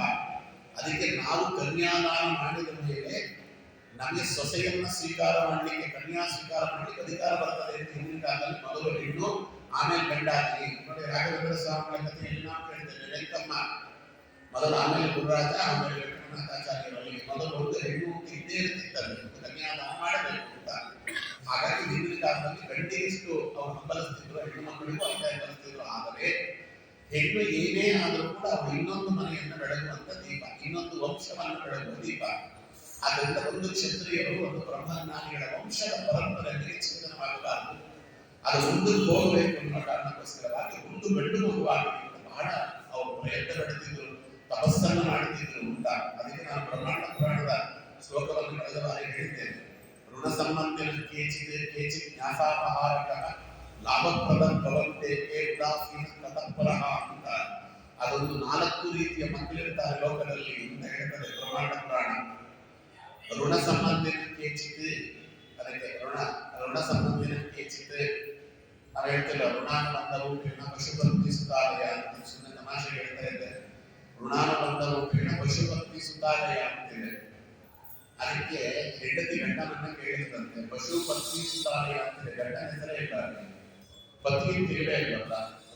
ಋಣಾನುಬಂಧ ರೂಪೇಣ ಪಶು ಪತ್ನಿ ಸುತ ಆಲಯ, ಅಲ್ಲಿ ಹೆಂಡತಿ ಮಕ್ಕಳು ಮನೆ ಮತ್ತೆ ಪಶುಗಳು ಅಂತಿದೆ. ಗಂಡನ ಹೆಸರು ಇಲ್ಲಲ್ಲ ಅಂತ. ಅದಕ್ಕೆ ಗಂಡ ಹೇಳಿದಂತೆ ಪಶು ಅಂತ ಹೇಳಿರೋದು ಯಾರನ್ನ ಅಂತ, ಗಂಡನನ್ನೇ ಪಶು ಅಂತ ಹೇಳಿರೋದು ನಿಜವೂ ಕೂಡ, ಅದನ್ನು ಸುಳ್ಳೇನಲ್ಲ. ಪಶು ಶಬ್ದದಿಂದ ಗಂಡ ಮತ್ತೆ ಮನೆಯಲ್ಲಿರುವ ಪ್ರಾಣಿಗಳೆಲ್ಲರೂ ತೆಗೆದುಕೊಂಡಿರಲಿ. ಹಾಗಾಗಿ ಎಲ್ಲವೂ ಋಣಾನುಬಂಧ ರೂಪೇಣವೇ. ಅದಕ್ಕೋಸ್ಕರವಾಗಿ ಋಣ ಸಂಬಂಧಕ್ಕೆ ಹೆಚ್ಚು ಋಣವನ್ನ ಕಳೆದುಕೊಳ್ಳಲಿಕ್ಕೆ ಹುಟ್ಟುವವರು, ಋಣವನ್ನ ಪಡೆದುಕೊಳ್ಳಲಿಕ್ಕೆ ಹುಟ್ಟುವವರು, 2 ರೀತಿಯಲ್ಲಿ ಮಕ್ಕಳು ಇರ್ತಾರೆ. ಅಂದ್ರೆ ಜನ್ಮದಲ್ಲಿ ಅವರ ಋಣವನ್ನು ತಿಂದಿರ್ತಾರೆ. ಅವನ ಋಣ ಏನೋ ಉದ್ದನ್ನು ತಿಂದಿರ್ತಾನೋ, ಆಸ್ತಿಯನ್ನು ತಿಂದಿರ್ತಾನೋ, ಅಥವಾ ಅವನಿಗೆ ಬರಬೇಕಾದ ಪದವಿಯನ್ನು ಇಲ್ಲ ಮೋಸದಿಂದ ಕಬಳಿಸಿರ್ತಾನೋ, ಎಲ್ಲವೂ ಋಣವೇ. ಯಾರು ಅಲ್ಲಿ ಇವನಿಂದ ಬಹಳವಾಗಿ ಹಿಂಸೆ ಪಟ್ಟಿರ್ತಾನೆ ಅವ ಇವನ ಮಗನಾಗಿ ಹುಟ್ಟುತ್ತಾನೆ. ಮಗನಾಗಿ ಹುಟ್ಟಿ ಏನೆಲ್ಲ ಹಿಂಸೆಯನ್ನ ತಾನು ಹಿಂದಿನ ಜನ್ಮದಲ್ಲಿ ಇವನಿಂದ ಪಟ್ಟಿರ್ತಾನೆ, ಅಷ್ಟೂ ಹಿಂಸೆಯನ್ನ ಬಡ್ಡಿ ಸಮೇತರಾಗಿ ಅಪ್ಪ ಅಮ್ಮ ಕೊಟ್ಟಿರ್ತಾರೆ. ಅದಕ್ಕೆ ತಂದೆ ತಾಯಿಗಳಿಗೆ ಮಕ್ಕಳಿಂದ ತುಂಬಾ ಹಿಂಸೆ ಆಗ್ತಿದೆ, ತುಂಬಾ ಬೇಜಾರು ಮಾಡ್ಕೋಬೇಡಿ ಅಂತ. ಯಾಕೆಂದ್ರೆ ಅವರು ಋಣ ಸಂಬಂಧಿನ ಪುತ್ರ, ಅವರು ಅವರ ಸುಪುತ್ರರಾದರೂ ಕೂಡ ಋಣ ತೀರಿಸಿಕೊಳ್ಳಿಕ್ಕೆ ಅಂತ ಬಂದವರಾದ್ರು ಏನು ಕಷ್ಟ ಕೊಡ್ತಾರ ಕೊಟ್ಟುಬಿಟ್ರಿ. ಈ ಜನ್ಮಕ್ಕೆ ಅವರ ಋಣ ತೀರೋಗಿ, ಮುಂದಿನ ಜನ್ಮಕ್ಕೆ ಅದು ಕ್ಯಾರಿ ಫಾರ್ವರ್ಡ್ ಆಗೋದು ಬೇಡ, ಅದು ಕಂಟಿನ್ಯೂ ಆಗೋದು ಬೇಡ ಅಂತ ಏನು ಕೊಡ್ತಾರೋ ಶಿಕ್ಷೆ ಅನುಭವಿಸ್ಬಿಟ್ರಿ. ಯಾಕೆಂದ್ರೆ ಋಣವನ್ನ ತೀರಿಸಲಿಕ್ಕೆ ಅಂತ ಬಂದವರು 2 ರೀತಿ ಇರ್ತದೆ. ಇವ ಅವನ ಋಣವನ್ನ ತಿಂದಿದ್ರೆ ಋಣ ತೀರಿಸಲಿಕ್ಕೆ ಅವನ ಮಗನಾಗಿ ಹುಡ್ತಾನೆ ಬೇಕಾದ್ರೆ. ಅವರ ಅಂಥ ಮಕ್ಕಳಿಗೆ ಬಾಲ್ಯದಲ್ಲಿ ಕೆಲಸ ಮಾಡುವಂತ ಪರಿಸ್ಥಿತಿ ಬದುಕ್ತಾರೆ, ನೋಡಿದ್ದೀರಿ. ಅವನು ಹುಟ್ಟಿದ 3-4 ವರ್ಷದಲ್ಲಿ ಅಪ್ಪ ತುಂಬಾ ಪಾಪರಾಗಿರ್ತಾನೆ, ಶ್ರೀಮಂತನಾಗಿದ್ದ ವ್ಯಕ್ತಿ. ಅವನು ಎಲ್ಲವನ್ನ ಕಳ್ಕೊಂಡು ಬಿಡ್ತಾನೆ. ಅವನಿಗೆ ಪ್ಯಾರಾಲಿಸಿಸ್ ಸ್ಟ್ರೋಕ್ ಹೊಡೆಯುತ್ತದೆ, ಅವನ ಹಾಸಿಗೆ ಹಿಡಿದುತ್ತಾನೆ. ಮಗನಾದವನು ತಾನು ಕೆಲಸ ಮಾಡಿ ಸಂಸಾರವನ್ನು ಸಾಕುವಂತ ಪರಿಸ್ಥಿತಿ ಬರುತ್ತದೆ. ಅವನು ಓದನ್ನು ಬಿಟ್ಟು ಬಾಲ್ಯದಿಂದ ಹಿಡಿದು ಅವನು ಕಷ್ಟಪಟ್ಟು ಚೆನ್ನಾಗಿ ದುಡ್ಡು ಮನೆಯನ್ನೆಲ್ಲ ಸಾಕಿ ಮನೆಯಿಂದ ಒಂದು ಸ್ಥಿತಿ ಬರುವಾಗ ಸತ್ತೋಗ್ಬಿಡ್ತಾರೆ. ಅವರೆಲ್ಲ ಸತ್ತ ಅಪ್ಪ ಅಮ್ಮನಲ್ಲಿ ಹೋಗಿಬಿಡ್ತಾರಂತ ಮಕ್ಕಳು. ಅವನಿದ್ದಷ್ಟೇ ಋಣ ಸಂಬಂಧದ ಪುತ್ರ ಋಣ ತೀರುವವರೆಗೆ ಮಗುವಾಗಿ ಹುಟ್ಟಿದ, ಋಣ ತೀರಿಗೂ ಹೋಗಿಬಿಟ್ಟ. 2ನೇದೇನು ಅಂದ್ರೆ ಕೇಚಿ ಜ್ಞಾಸ ಅಪಹಾರಕ. ನಾವು ಅವರ ದೊಡ್ಡ ಗಂಟಲಿಯನ್ನು ತಿಂದಿರ್ತೇವಂತೆ ಕಾಲದಲ್ಲಿ, ಜನ್ಮದಲ್ಲಿ. ನಮ್ಮ ಮಡಿಯೆಲ್ಲ ನೋಡ್ಕೊಳ್ಳಿಕ್ಕೆ ತಿಂದು ಹೋಗಿರ್ಬೋದು, ಅಥವಾ ನಾವೇ ಅವರಿಗೆ ಸೇರಬೇಕಾದ ಗಂಟನ್ನು ತಲುಪಿಸಿಕೊಂಡಿರಬಹುದು. ನಾನು ಮದುವೆ ಅಂತ ಹೋಗ್ತಾ ಇದ್ದೀನಿ ಅಂತಂದ್ರೆ ಇದೊಂದು ಈ ಚೀಲದ ತುಂಬಾ ಒಂದಷ್ಟು ಹಣ ಇದೆ, ಸಾಲಿಗ್ರಾಮ ಇದೆ, ಇದನ್ನು ದಯವಿಟ್ಟು ಮನೇಲಿ ಇಟ್ಕೊಳ್ರಿ, ನಾವು ಮದುವೆ ಅಂತ ಮುಗಿಸ್ಕೊಂಡು ಬಂದು ಹೋಗ್ತೇವೆ ಅಂತ ಹೋದ್ಮೇಲೆ ನಿಮ್ಮ ಊರನ್ನೇ ಖಾಲಿ ಮಾಡಿಬಿಟ್ಟಿದ್ರೆ, ಮೊಬೈಲು ಆಫ್ ಮಾಡ್ಕೊಂಡು ಊರಲ್ಲಿ ಖಾಲಿ ಮಾಡಿಬಿಟ್ಟು 15 ಲಕ್ಷದವರೆಗೂ ಇದೆ.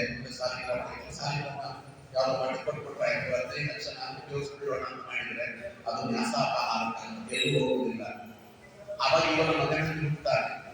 ಇವನ ಮಗನಾಗಿ ಹುಟ್ಟಿ ಅಪ್ಪ ಮಗನಿಗೆ ತುಂಬಾ ಖರ್ಚು ಮಾಡುವಂತೆ ಮಾಡಿ, ಯಾಕಂದ್ರೆ ಹುಟ್ಟದಾಗಿಂದ ಮಗುವಿಗೆ ರೋಗ ಇರ್ತದೆ. ಇವನು ಏನು ನ್ಯಾಸವಾಗಿರ್ತಾನಲ್ಲ ಅಷ್ಟು ದುಡ್ಡನ್ನು ಮಗು ವಸೂಲು ಮಾಡುತ್ತದೆ. ಅವನಿಗೆ ಯಾವುದೋ ಬರಬಾರದ ರೋಗ ಬಂದಿರ್ತದೆ. ಅವನು ಉಳಿದಿದ್ದೆಲ್ಲ ಈ ಮಗುವಿನ ರೋಗಕ್ಕೆ ಖರ್ಚು ಮಾಡ್ತಾನೆ. ಖರ್ಚು ಮಾಡಿ ಮಾಡಿ ಮಾಡಿ ಆ ನ್ಯಾಸ ಅನ್ನೋದು ಪರಿಪೂರ್ಣವಾಗಿ ತೀರಿದ ಮೇಲೆ ಮಗು ಸತ್ತೋಗ್ಬಿಡ್ತದೆ. ಅಪ್ಪ ಅಮ್ಮ ಕಣ್ಣೆದುರಿಗೆ ಹೋಗ್ಬಿಡ್ತದೆ. ಇವೆಲ್ಲ ಮಗು ತಾಯಿ ತಂದೆಗಳ ಕಣ್ಣೆದುರಿಗೂ ಹೋಗ್ತದಲ್ಲ, ಇವೆಲ್ಲ ನ್ಯಾಸಾಪಾಕ. ಅವಾಗ ಅರ್ಥ ಮಾಡಬೇಕು, ನ್ಯಾಸಾಪಾಕ ಇನ್ನು ಕೆಲವು ಮಕ್ಕಳು ಇನ್ನೂ ಜಾಸ್ತಿ ನ್ಯಾಸ ತಿಂದಿರ್ಬೇಕು. ಅವೇನ್ ಮಾಡ್ತಾರೆ ಅಂದ್ರೆ ಚೆನ್ನಾಗಿ ಗಂಟು ಮಾಡಿಕೊಂಡು ನಾನು ಓದ್ಲಿಕ್ಕೆ ಬರುತ್ತೆ ಅಂತ ವಿದೇಶಕ್ಕೆ ಹೋಗ್ಬಿಡ್ತಾರೆ, ವಾಪಸ್ ಬರೋದೇ ಇಲ್ಲ. ಇವಾಗ ಸಾಲ ಸೌಲ ಮಾಡಿ ಮನೆಯನ್ನು ಕಳಿಸಿರ್ತಾನೆ, ಅವ ವಿದೇಶದಲ್ಲೇ ಹೋಗ್ತಾನೆ, ಸೆಟ್ಲ್ ಆಗಿರ್ತಾನೆ, ಅಲ್ಲೇ ಮದುವೆ ಆಗ್ತಾನೆ, ಮಂತ್ರಿಗೆ ಬರುವುದಿಲ್ಲ, ಅಪ್ಪ ಅಮ್ಮನ ಕಷ್ಟಕ್ಕೂ ಆಗುವುದಿಲ್ಲ. ನಿಮ್ಮ ಮನೆ ಬರ ನೀವೇನಾದ್ರು ಮಾಡ್ಕೊಂಡು ಇಂತ ಪೂರ್ತಿಯಾಗಿ ಸಂಬಂಧ ತೊಡ್ಕೊಂಡ್ಬಿಡ್ತಾನೆ. ಅವು ಹೆಚ್ಚಿ ನ್ಯಾಸ ಅಪಹಾರಕ. ಅವಾಗ ಅರ್ಥ ಮಾಡ್ಕೊಳ್ಬೇಕು, ನಾವು ಹಿಂದಿನ ಜನ್ಮದಲ್ಲಿ ಅವರ ನ್ಯಾಸವನ್ನು ಏನು ಸ್ವೀಕಾರ ಮಾಡಿದ್ರೆ ಅಪಹಾರ ಮಾಡಿ ಬಂದಿದ್ದಾನೆ. ಉದಾಸೀನ ತತ್ಪರ. ಕೆಲವರು ಮಕ್ಕಳು ಇರ್ತಾರೆ, ಅವರನ್ನು ಮಕ್ಕಳ ಮೇಲೆ ಏನು ವಿಶ್ವಾಸ ಇರುವುದಿಲ್ಲ, ಮಕ್ಕಳಿಗೆ ಅವರಪ್ಪ ಅಮ್ಮನ ಮೇಲೆ ವಿಶ್ವಾಸ ಇರುವುದಿಲ್ಲ. ಸುಮ್ಮನೆ ಹುಟ್ಟಬೇಕು, ನಾಮಕಾವಸ್ಥೆ ಹುಟ್ಟಿರ್ತಾರೆ. ಏನಾಚಾರ್ಯ ಮಗ, ನನ್ನ ಮಗನ ವಿಚಾರ ಬಿಟ್ಟರೆ ನನ್ನ ಮಗನ ವಿಚಾರ ಬಿಟ್ಟು ಯಾಕೆ ಇರ್ತಾನಪ್ಪ, ಅಲ್ಲ ನಿಮ್ಮಪ್ಪ ನಮ್ಮ ಮಕ್ಕಳ ವಿಚಾರ ಬಿಟ್ಟು ಮಾತಾಡಬೇಡ, ನಾನು ಅವರಪ್ಪ ಅಲ್ಲ, ನಾನು ಅವ್ರ ಮಗ ಅಂತಿರ್ತಾರೆ. ಮಗ ಅವ್ರು ನನ್ನ ಮಗನಾಗಿ ಯಾಕೆ ಹುಟ್ಟು ನೋಡ್ತಿರ್ತಾರಪ್ಪ ಅಂತ ಹುಟ್ಟಿರ್ತಾರೆ. ಉದಾಸೀನ ತತ್ಪರೆ.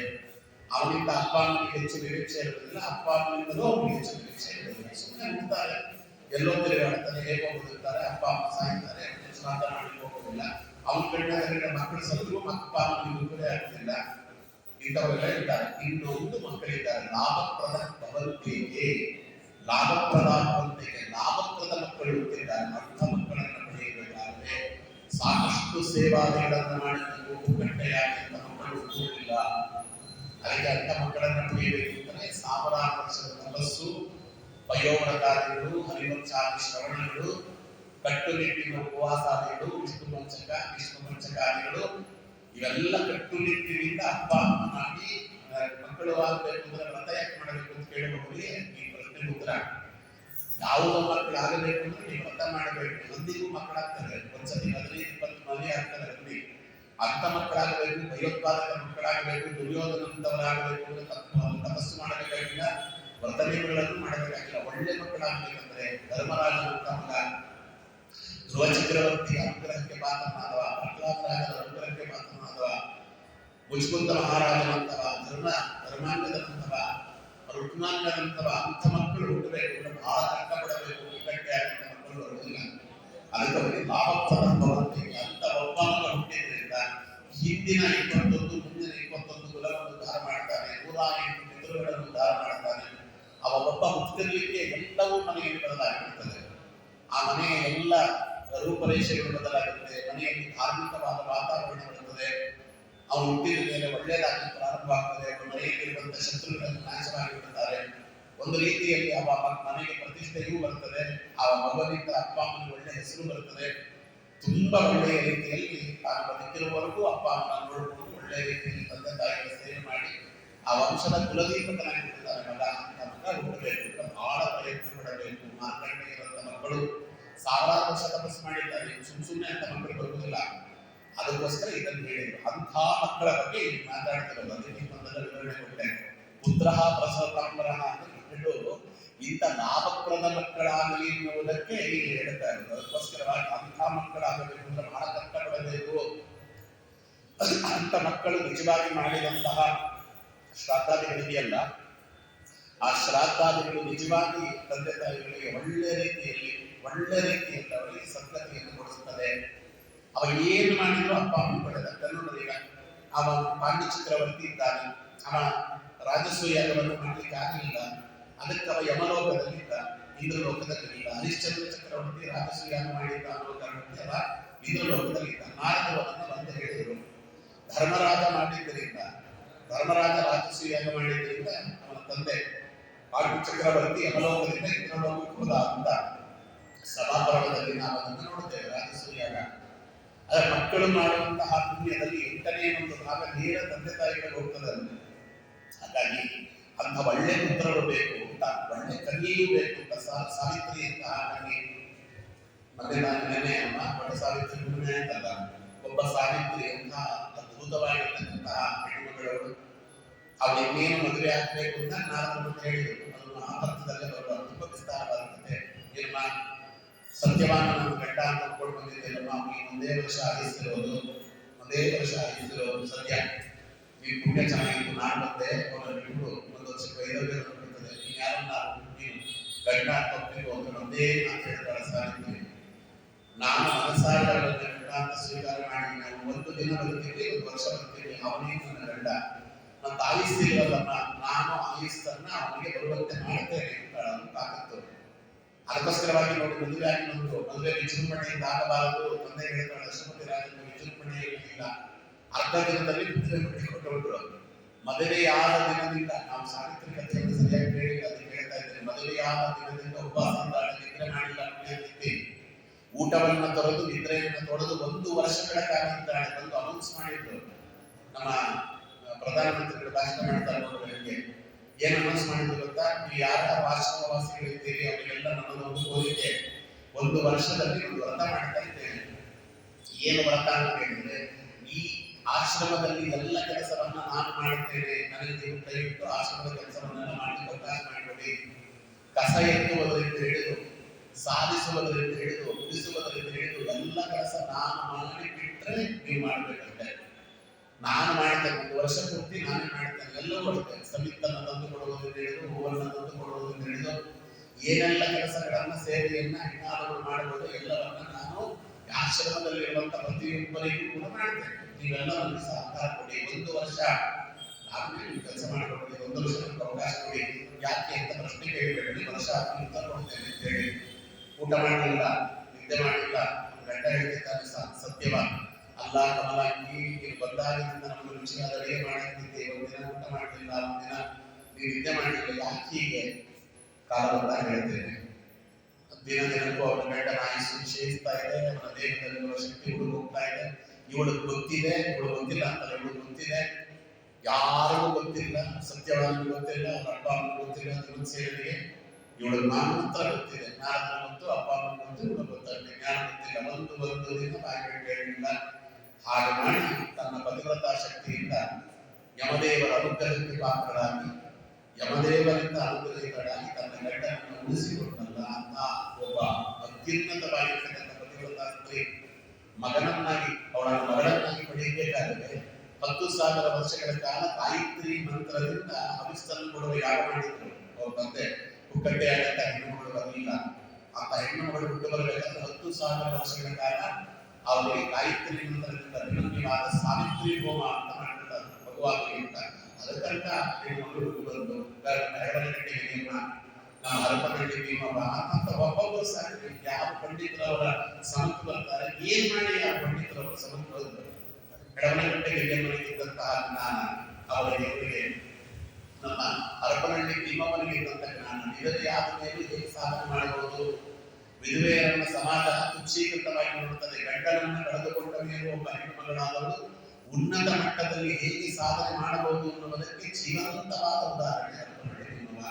ಅವರ ವಂಶಸ್ಥರು ನನಗೆ ಬಹಳ ಹತ್ತಿರದಲ್ಲಿದ್ದಾರೆ, ತುಂಬಾ ಪ್ರೀತಿ. ಅವರ ಮನೆಯಲ್ಲಿ ನಾನು ಓಡಾಡಿಕೊಂಡಿದ್ದೆ, ಅದಕ್ಕೆ ನಾನು ಧೈರ್ಯವಾಗಿ ಹೇಳ್ತೇನೆ. ತುಂಬಾ ನಮ್ಮ ತಾಯಿ ಇದ್ದಾರೆ, ಒಂದು ಅರ್ಥದಲ್ಲಿ ತಾಯಿಯ ಸ್ಥಿತಿಯಲ್ಲಿ ಇರುವವರೇ. ಅದರಿಂದ ನನಗೆ ಹರಪನಹಳ್ಳಿ ಭೀಮವ್ವ ಮಾತ್ರ ಸ್ವಲ್ಪ ಮನಸ್ಸು ಕರಗಿ ಬಿಡುತ್ತದೆ. ಗಂಡನನ್ನು ಕಳೆದುಕೊಂಡ ಮೇಲೆ ಎಲ್ಲದರಿಂದ ದೂರವಾಯಿತು ಅಂತ ಜೀವ ಬಿಡುವುದಕ್ಕೆ ಏನು ಬೇಕೋ ವ್ಯವಸ್ಥೆ ಮಾಡಿಕೊಡ್ತಾರೆ ಎನ್ನುವಂತಹ ಕಾಲದಲ್ಲಿ ಯಾವ ಅಪೂರ್ವವಾದ ರೀತಿಯಲ್ಲಿ ಅವರು ಒಂದೊಂದು ಪದಗಳು ನಾನು ಕೀರ್ತನೆಗಳಲ್ಲಿ ಉಪನ್ಯಾಸ ಮಾಡುವಂತಹ ಒಂದು ಸಾಹಸ ಮಾಡಿದ್ದೆ. ನಮ್ಮ ರಘೋತ್ತಮ ತೀರ್ಥರ ಆರಾಧನೆ ದಿನ ಅವರ ಆರಾಧನೆ ಬಂದಿರುತ್ತದೆ. ಆದ್ದರಿಂದ ರಘೋತ್ತಮ ತೀರ್ಥರ ಆರಾಧನೆ ಮರಾಠಿಯಲ್ಲಿ ಹರಪನಹಳ್ಳಿ ಭೀಮವ್ವನವರ ಆರಾಧನೆ ಅಷ್ಟು ಗಮನ ಕೊಡುತ್ತಿಲ್ಲ.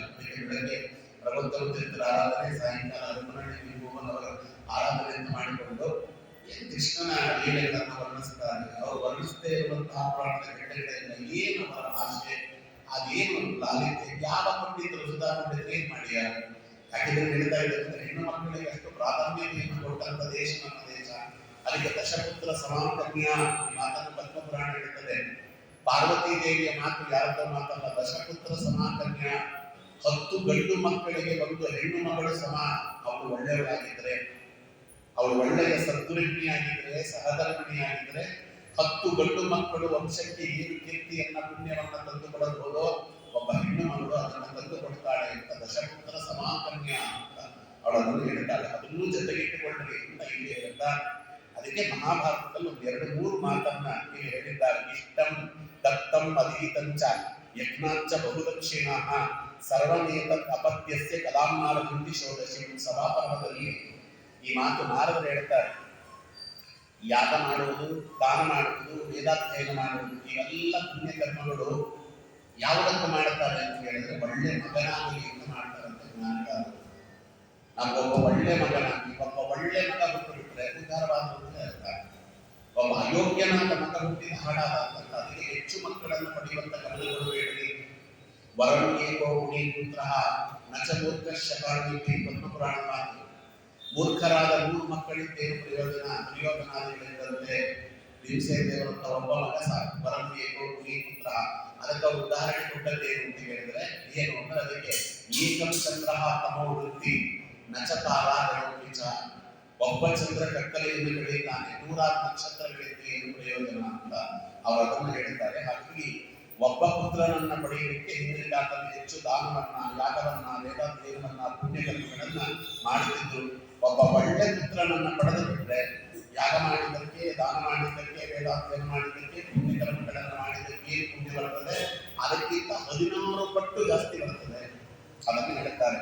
ಉದ್ಯೋಗ ಪರ್ವದಲ್ಲಿ ಇನ್ನೊಂದು ಮಾತಿದೆ. ವರದಾನ ರಾಜ್ಯಂಚ ಪುತ್ರ ಜನ್ಮಾಚ ಭಾರತ ಶತ್ರೋಶ್ಚ ಮೋಕ್ಷಮಂತ್ರಿಚ ಕ್ರೀಡಿ ಚೈಕಂಚ ತತ್ಸಮಂ ಅಂತ ಹೇಳ್ತಾರೆ. ವರದಾನ, ಇನ್ನೊಬ್ಬರಿಗೆ ಯಾರಿಗೋ ವರ ಕೊಡುವುದು, ಒಂದು ರಾಜ್ಯಭಾರವನ್ನು ಮಾಡುವುದು, 1000 ವರ್ಷಗಳ ಕಾಲ ಧರ್ಮದಿಂದ ರಾಜ್ಯಭಾರ ಮಾಡುವುದು, ಒಬ್ಬ ಒಳ್ಳೆಯ ಮನೆಗೆ ಒಂದು ವರವನ್ನು ಕೊಡುವುದು. ವರ ಕೊಡುವುದು ಅಂದ್ರೆ ಗಂಡು ಮಕ್ಕಳು ಒಬ್ಬ ಒಳ್ಳೆ ಕುಟುಂಬದವರಿಗೆ ತನ್ನ ವರ ಅವರನ್ನು ಕಾಪಾಡುವುದಕ್ಕೆ ಏನು ಬೇಕೋ ವ್ಯವಸ್ಥೆ ಮಾಡುವುದು. 3ನೇದೇನು ಅಂತ ಕೇಳಿದ್ರೆ ಅದಕ್ಕೆ ಶತ್ರುವನ್ನ ಆಪತ್ಕಾಲದಲ್ಲಿದ್ದಾಗಲೂ ಅವ ಒಳ್ಳೆಯ ಗೊತ್ತಾದ ಅವನನ್ನು ರಕ್ಷಣೆ ಮಾಡುವುದು. ಅನೇಕ ಶತ್ರು ಇರ್ಬೋದು, ಅದು ಲೋಕಕ್ಕೆ ಒಬ್ಬ ಒಳ್ಳೆಯವ, ಅದರಿಂದ ಅವನನ್ನು ರಕ್ಷಣೆ ಮಾಡಿದ್ರೆ ಏನು ಪುಣ್ಯ ಬರ್ತದಲ್ಲ, ಈ ಪುಣ್ಯ ಒಬ್ಬ ಒಳ್ಳೆ ಮಗನನ್ನ ಪಡೆಯುವುದಕ್ಕೆ ಪುಣ್ಯ ಬರ್ತದಲ್ಲ, ಅದನ್ನ ಅದಕ್ಕೂ ಸಮಾನ ಆಗುವುದಿಲ್ಲ ಅಂತ. ಅಷ್ಟು ಅಪೂರ್ವವಾಗಿ ತಕ್ಕ ರೀತಿಯಲ್ಲಿ ಬರ್ತದೆ. ಮತ್ತು ಮಕ್ಕಳಿಗೆ ದೊಡ್ಡತೆಯನ್ನು ಆಚಾರ್ಯ ಹೇಳ್ತಾರೆ. ಇದು ಕಲಿಯುಗದಲ್ಲಿ ಹೇಳಿದ. ಅದಕ್ಕೆ ಆಚಾರ್ಯರು ಅನಪತ್ಯೋಪಿ ಸದ್ಧರ್ಮ ಲೋಕ ಜೈನಾತ್ರ ಸಂಶಯ ಅದಕ್ಕೆ ದೈವೈಸ್ತು ಮೃದುಹು ಜನ್ಮಾಂತೆ ಅಭಿನಂದಸ್ಯ ನೋಕೃತಂ ಅಂತ ಮಾತನ್ನ ಇಲ್ಲಿ ಹೇಳ್ತಾರೆ. ಇದು ವಾಮನ ಪುರಾಣದಲ್ಲಿ ಬಂದ ಮಾತು. ಕಲಿಯುಗದಲ್ಲಿ ಹುಟ್ಟುವಂತ ಮಕ್ಕಳಿಗೆ ಗುಣ ಇರಬೇಕು ಅಂತ ಗ್ಯಾರಂಟಿ ಇಲ್ಲ. ನಾವು ಮಾಡಿದ ಧರ್ಮ ಕಲಿಯುಗದಲ್ಲಿ ನಮ್ಮನ್ನು ಕಾಪಾಡುತ್ತದೆ ಹೊರತು ಮಕ್ಕಳು ಕಲಿಯುಗದಲ್ಲಿ ನಮ್ಮನ್ನು ಕಾಪಾಡುವುದಿಲ್ಲ. ಈ ಸಂತತಿ ಜ್ಞಾನ ಸಂತತಿಯಿಂದ ತೆಗೆದುಕೊಳ್ಳಿ. ಧರ್ಮ ಸಂತಾನ ಉತ್ಸವ ಅಂತ ರಾಮದೇವ್ ಹೇಳಿದ್ರೆ ಧರ್ಮ ಅನ್ನುವ ಸಂತತಿಯನ್ನು ಇಟ್ಟುಕೊಳ್ಳಿ ಅಂತ ಮಾತನಾಡಿ. ಅಲ್ಲಿ ಸರ್ವೋತ್ತಮರಿಂದ ಹಿರಿಯ ಪುತ್ರನಿರಲಾಗಿ ಈ ನರಪುತ್ರನಿಂದ ಆಗುವ ಗತಿಯೇನಯ್ಯ, ಪದ್ಮನಾಭನಿಂದ ದೊಡ್ಡ ಪುತ್ರನಿರಲಾಗಿ ಈ ದೊಡ್ಡ ಪುತ್ರನಿಂದ ಆಗುವ ಸ್ಥಿತಿ ಏನಯ್ಯ, ಶ್ರೀ ಕೇಶವ ಎಂಬ ಜ್ಯೇಷ್ಠ ಪುತ್ರನಿರಲಾಗಿ ಈ ನಷ್ಟ ಪುತ್ರನಿಂದ ಆಗುವ ಫಲವೇನಯ್ಯ, ಪುರಂದರ ಬೆಟ್ಟದಲ್ಲಿರುವ ಪುಣ್ಯ ಪುತ್ರನಿರಲಾಗಿ ಈ ಅನ್ಯ ಪುತ್ರನಿಂದ ಆಗುವ ಗತಿ ಏನಯ್ಯ. ನಮ್ಮ ಕನಕದಾಸರ ಮಾತು ನೋಡ್ರಿ. ಮಗನಿಂದ ಗತಿಯುಂಟೆ ಲೋಕದಲ್ಲಿ ನಿಗಮಾರ್ಥ ತತ್ವ ವಿಚಾರದಿಂದಲ್ಲದೆ. ಕನಕದಾಸರು ತ್ರಿಗುಣರಹಿತ ಪರಮಾತ್ಮನ ಧ್ಯಾನದಿ ಹಗಲು ഇരുಳು ನಿತ್ಯಾನಂದದಿಂದ ಬಿಗಿದು ಪ್ರಪಂಚ ವಾಸನೆಯ ಬಿಟ್ಟವರಿಗೆ ಮಗ ಇದ್ದರೇನು ಇಲ್ಲದಿದ್ದರೇನು ಅಂತ ಕನಕದಾಸರು. ಅದರಿಂದ ಕಲಿಯುಗಕ್ಕಲ್ಲ, ಕೆಲವರು ಮಕ್ಕಳನ್ನ ಪಡೆಯಬೇಕು ಅಂತಲೇ ಅವತಾರ ಮಾಡಿರ್ತಾರೆ. ಈಗ ಮುರುಗಂಡುಗಳು ಅವರು ಮಕ್ಕಳನ್ನ ಪಡೆಯಬೇಕು ಅಂತ ಅವತಾರ ಮಾಡಿದ್ರು. ಅವರು ಮಕ್ಕಳನ್ನು ಪಡೆಯದೆ ಹಾಗೆ ಹೋಗಿಬಿಟ್ಟಿದ್ರೆ ನಮಗೆ ಮಾರ್ಕಂಡೇಯ ಸಿಗ್ತಿರ್ಲಿಲ್ಲ. ಪಾಂಡು ಚಕ್ರವರ್ತಿ ಮಕ್ಕಳನ್ನ ಪಡೆಯದೆ ಹಾಗೆ ಹೋಗಿದ್ರೆ ನಮಗೆ ಪಾಂಡವರು ಸಿಗ್ತಿರ್ಲಿಲ್ಲ, ಧರ್ಮ ಸಂಸ್ಥಾಪನೆ ಆಗ್ತಿರ್ಲಿಲ್ಲ. ಅದಕ್ಕೆ ಯಾರು ಮಕ್ಕಳನ್ನ ಪಡೆದೇ ಅವರು ಜನ್ಮವನ್ನು ಸಾರ್ಥಕ ಮಾಡಿಕೊಳ್ಳಬೇಕು ಅಂತಿದ್ದಾರೋ ಅವ್ರ ಮಕ್ಕಳನ್ನ ಪಡೆದೇ ಜನ್ಮವನ್ನು ಸಾರ್ಥಕ ಮಾಡಿಕೊಳ್ಳಬೇಕು. ಅವರ ಜನ್ಮ ಸಾರ್ಥಕ ಎಲ್ಲಿದೆ ಅಂದ್ರೆ ಮಕ್ಕಳನ್ನು ಪಡೆಯುವುದರಲ್ಲಿದೆ. ಉತ್ತಮವಾದ ಪುತ್ರ ಸಂತತಿಯಲ್ಲಿದೆ. ಯಾರು ಜ್ಞಾನವನ್ನ ಪಡೆದು ಅವರು ತಮ್ಮ ಜೀವನ ಉದ್ಧಾರ ಮಾಡಿಕೊಳ್ಳಲು ಹೋಗುತ್ತಿದೆಯೋ ನಮ್ಮ ವಿಶ್ವಾಚಾರ್ಯರಿದ್ದಾಗಿ 800 ವರ್ಷಗಳ ಕಾಲ ಕಷ್ಟನಿಷ್ಠೂರ ನೈತಿಕವಾದ ಬ್ರಹ್ಮಚರ್ಯ ವ್ರತವನ್ನು ಪರಿಪಾಲನೆ ಮಾಡಿಕೊಂಡೇ ಜೀವನವನ್ನು ತ್ಯಾಗ ಮಾಡಿದ ಮಹಾನುಭಾವರು ಅಂತವರಿಗೆ ಮಕ್ಕಳು ಬೇಡ, ಮದುವೆ ಬೇಡ, ಅವರಿಗೆ ಹೋಗ್ತಾರೆ. ಯಾರು ಯಾವುದಕ್ಕೆ ಅವತಾರ ಮಾಡಿ ಬಂದಿದ್ದಾರೆ ಅನ್ನೋದನ್ನೇ ಇಲ್ಲಿ ನಿರ್ಧಾರವಾಗ್ತದೆ. ಅದು ಪುತ್ರ ಅಂದ್ರೆ ಜ್ಞಾನವೋ, ಪುತ್ರ ಅಂದ್ರೆ ಮಕ್ಕಳು ಇಲ್ಲಿ ನಿರ್ಧಾರವಾಗುತ್ತೆ ಅಂತ ಈ ಒಂದು ನಿರ್ಣಯವನ್ನ ವಾದಿರಾಜ ಪ್ರಸಾದರು ವೃಕ್ಷಾಲಂಕಾರದಲ್ಲಿ ಅಪೂರ್ವವಾದ ರೀತಿಯಲ್ಲಿ ಕೊಟ್ಟು ನಮ್ಮ ಸಂದೇಹವನ್ನು ಪರಿಹಾರ ಮಾಡಿದ್ದಾರೆ. ಒಟ್ಟು 23 ಪ್ರಶ್ನೆಗಳಾಯಿತು. 24ನೇ ಪ್ರಶ್ನೆ ಆಗಸ್ಟಲ್ಲಿ ಬರ್ತದೆ. ಆಗಸ್ಟ್ 1ನೇ ತಾರೀಕಿಂದ ಉಪನ್ಯಾಸವಿದೆ. ಆಗಸ್ಟಲ್ಲಿ 24 ಪ್ರಶ್ನೆಗಳಾಚೆ ಏನಂತ ಹೇಳಿದ್ದಾರೆ, ಧರ್ಮರಾಜ ಉತ್ತಮವಾಗಿ ಪ್ರಯತ್ನ ಮಾಡೋಣ ಅಂತ ಹೇಳ್ತಾರೆ. ಒಟ್ಟು 45ನೇ ವರ್ಷ ಇದು ಉಪನ್ಯಾಸದ ವರ್ಗಕ್ಕೆ ನಾನು ಬಂದು 45 ವರ್ಷ ಆಯಿತು. ಅದರಲ್ಲಿ ಈ ಮಠದ ಸಂಪರ್ಕಕ್ಕೆ ಬಂದು 16 ವರ್ಷಗಳಾಯಿತು. ಕಳೆದ 16 ವರ್ಷದಿಂದ ಈ ಮಠ ನನಗೆ ಎಲ್ಲ ರೀತಿಯಲ್ಲೂ ಕೂಡ ಜ್ಞಾನ ಮತ್ತೆ ಮನ್ನಣೆ ಎಲ್ಲವನ್ನು ಕೊಟ್ಟು ನನ್ನನ್ನು ಕಲಿಸಿದೆ. ಮಗರ್ಥದಲ್ಲಿ ಅನ್ನದಾತರಾಗಿ ಜ್ಞಾನದಾತರಾಗಿ ನನ್ನನ್ನು ಬಹಳ ಪ್ರೀತಿಯಿಂದ ನೋಡಿಕೊಂಡಿದ್ದಾರೆ. ಬಹಳ ಬಲವಂತ ಮಾಡಿದ್ದು ಯಾವುದೋ ಒಂದು ಒತ್ತಡಕ್ಕೆ ಸಿಕ್ಕಾಕೊಂಡಿದ್ದೆ. ಅದರಲ್ಲಿ ಇಷ್ಟು ದಿನ ಪದೇ ಪದೇ ಬರ್ಲಿಕ್ಕೆ ಆಗ್ತಿರ್ಲಿಲ್ಲ. ಭಗವಂತ ಅನುಗ್ರಹದಿಂದ ಒತ್ತಡ ನಿವಾರಣೆ ಆಗಿದೆ. ಅದರಿಂದ ಒಂದು 2 ತಿಂಗಳಿಗೋ 3 ತಿಂಗಳಿಗೋ ಒಂದ್ಸತಿ ಬರ್ತೇನೆ. ಆದಷ್ಟು ಬೇಗ ಈ ಯಕ್ಷಪತ್ನಿಯ ಪ್ರಮೇಯಗಳನ್ನು ನೋಡಿ ಇದರ ನೀತಿಯ ಪ್ರಮೇಯಗಳನ್ನು ನೋಡುವಂತ ನಾವು ಲಾಭಕಾರನಂತಹ ಈ ಒಂದು ಮಾತನ್ನು ಹೇಳ್ತಾ ನನಗೆ ಇವೆಲ್ಲ ಒಂದು ಅವಕಾಶವನ್ನು ಕೊಟ್ಟು 16 ವರ್ಷದಿಂದ ನನ್ನನ್ನು ಪಡೆಯುತ್ತಿರುವಂತಹ ಎಲ್ಲ ನನ್ನ ಅನ್ನದಾತರಾದಂತಹ ಪ್ರಾರಂಭಿಕರಿಗೆ ಭಗವಂತ ಆಯುಸ್ಸು ಆರೋಗ್ಯ ಐಶ್ವರ್ಯಗಳನ್ನು ಕೊಟ್ಟು ಕಾಪಾಡಿ ಈ ಉಪನ್ಯಾಸವನ್ನು ಕೇಳಿ ನನ್ನ ಮೇಲೆ ನೀವು ಅಪಮಾನ ತೋರಿ ಭಗವಂತನ ಒಂದು ಕರುಣಿಗೆ ಪಾತ್ರರಾಗಲಿಕ್ಕೆ ಇಚ್ಛಿಸುತ್ತಿರುವಂತಹ ನಿಮಗೆಲ್ಲರಿಗೂ ಮಹಾಭಾರತದ ಪ್ರತಿಪಾದ್ಯ ದೇವತೆಯಾದಂತಹ ವೇದವ್ಯಾಸ ದೇವರು ನಿಮಗೆಲ್ಲ ಅನುಗ್ರಹ ಮಾಡಲಿ ಅಂತ ಪ್ರಾರ್ಥನೆ ಮಾಡ್ತಾ ಈ 10 ದಿನಗಳ ಕಾಲದಲ್ಲಿ ಉಪನ್ಯಾಸ ನಡೆಯಿತು.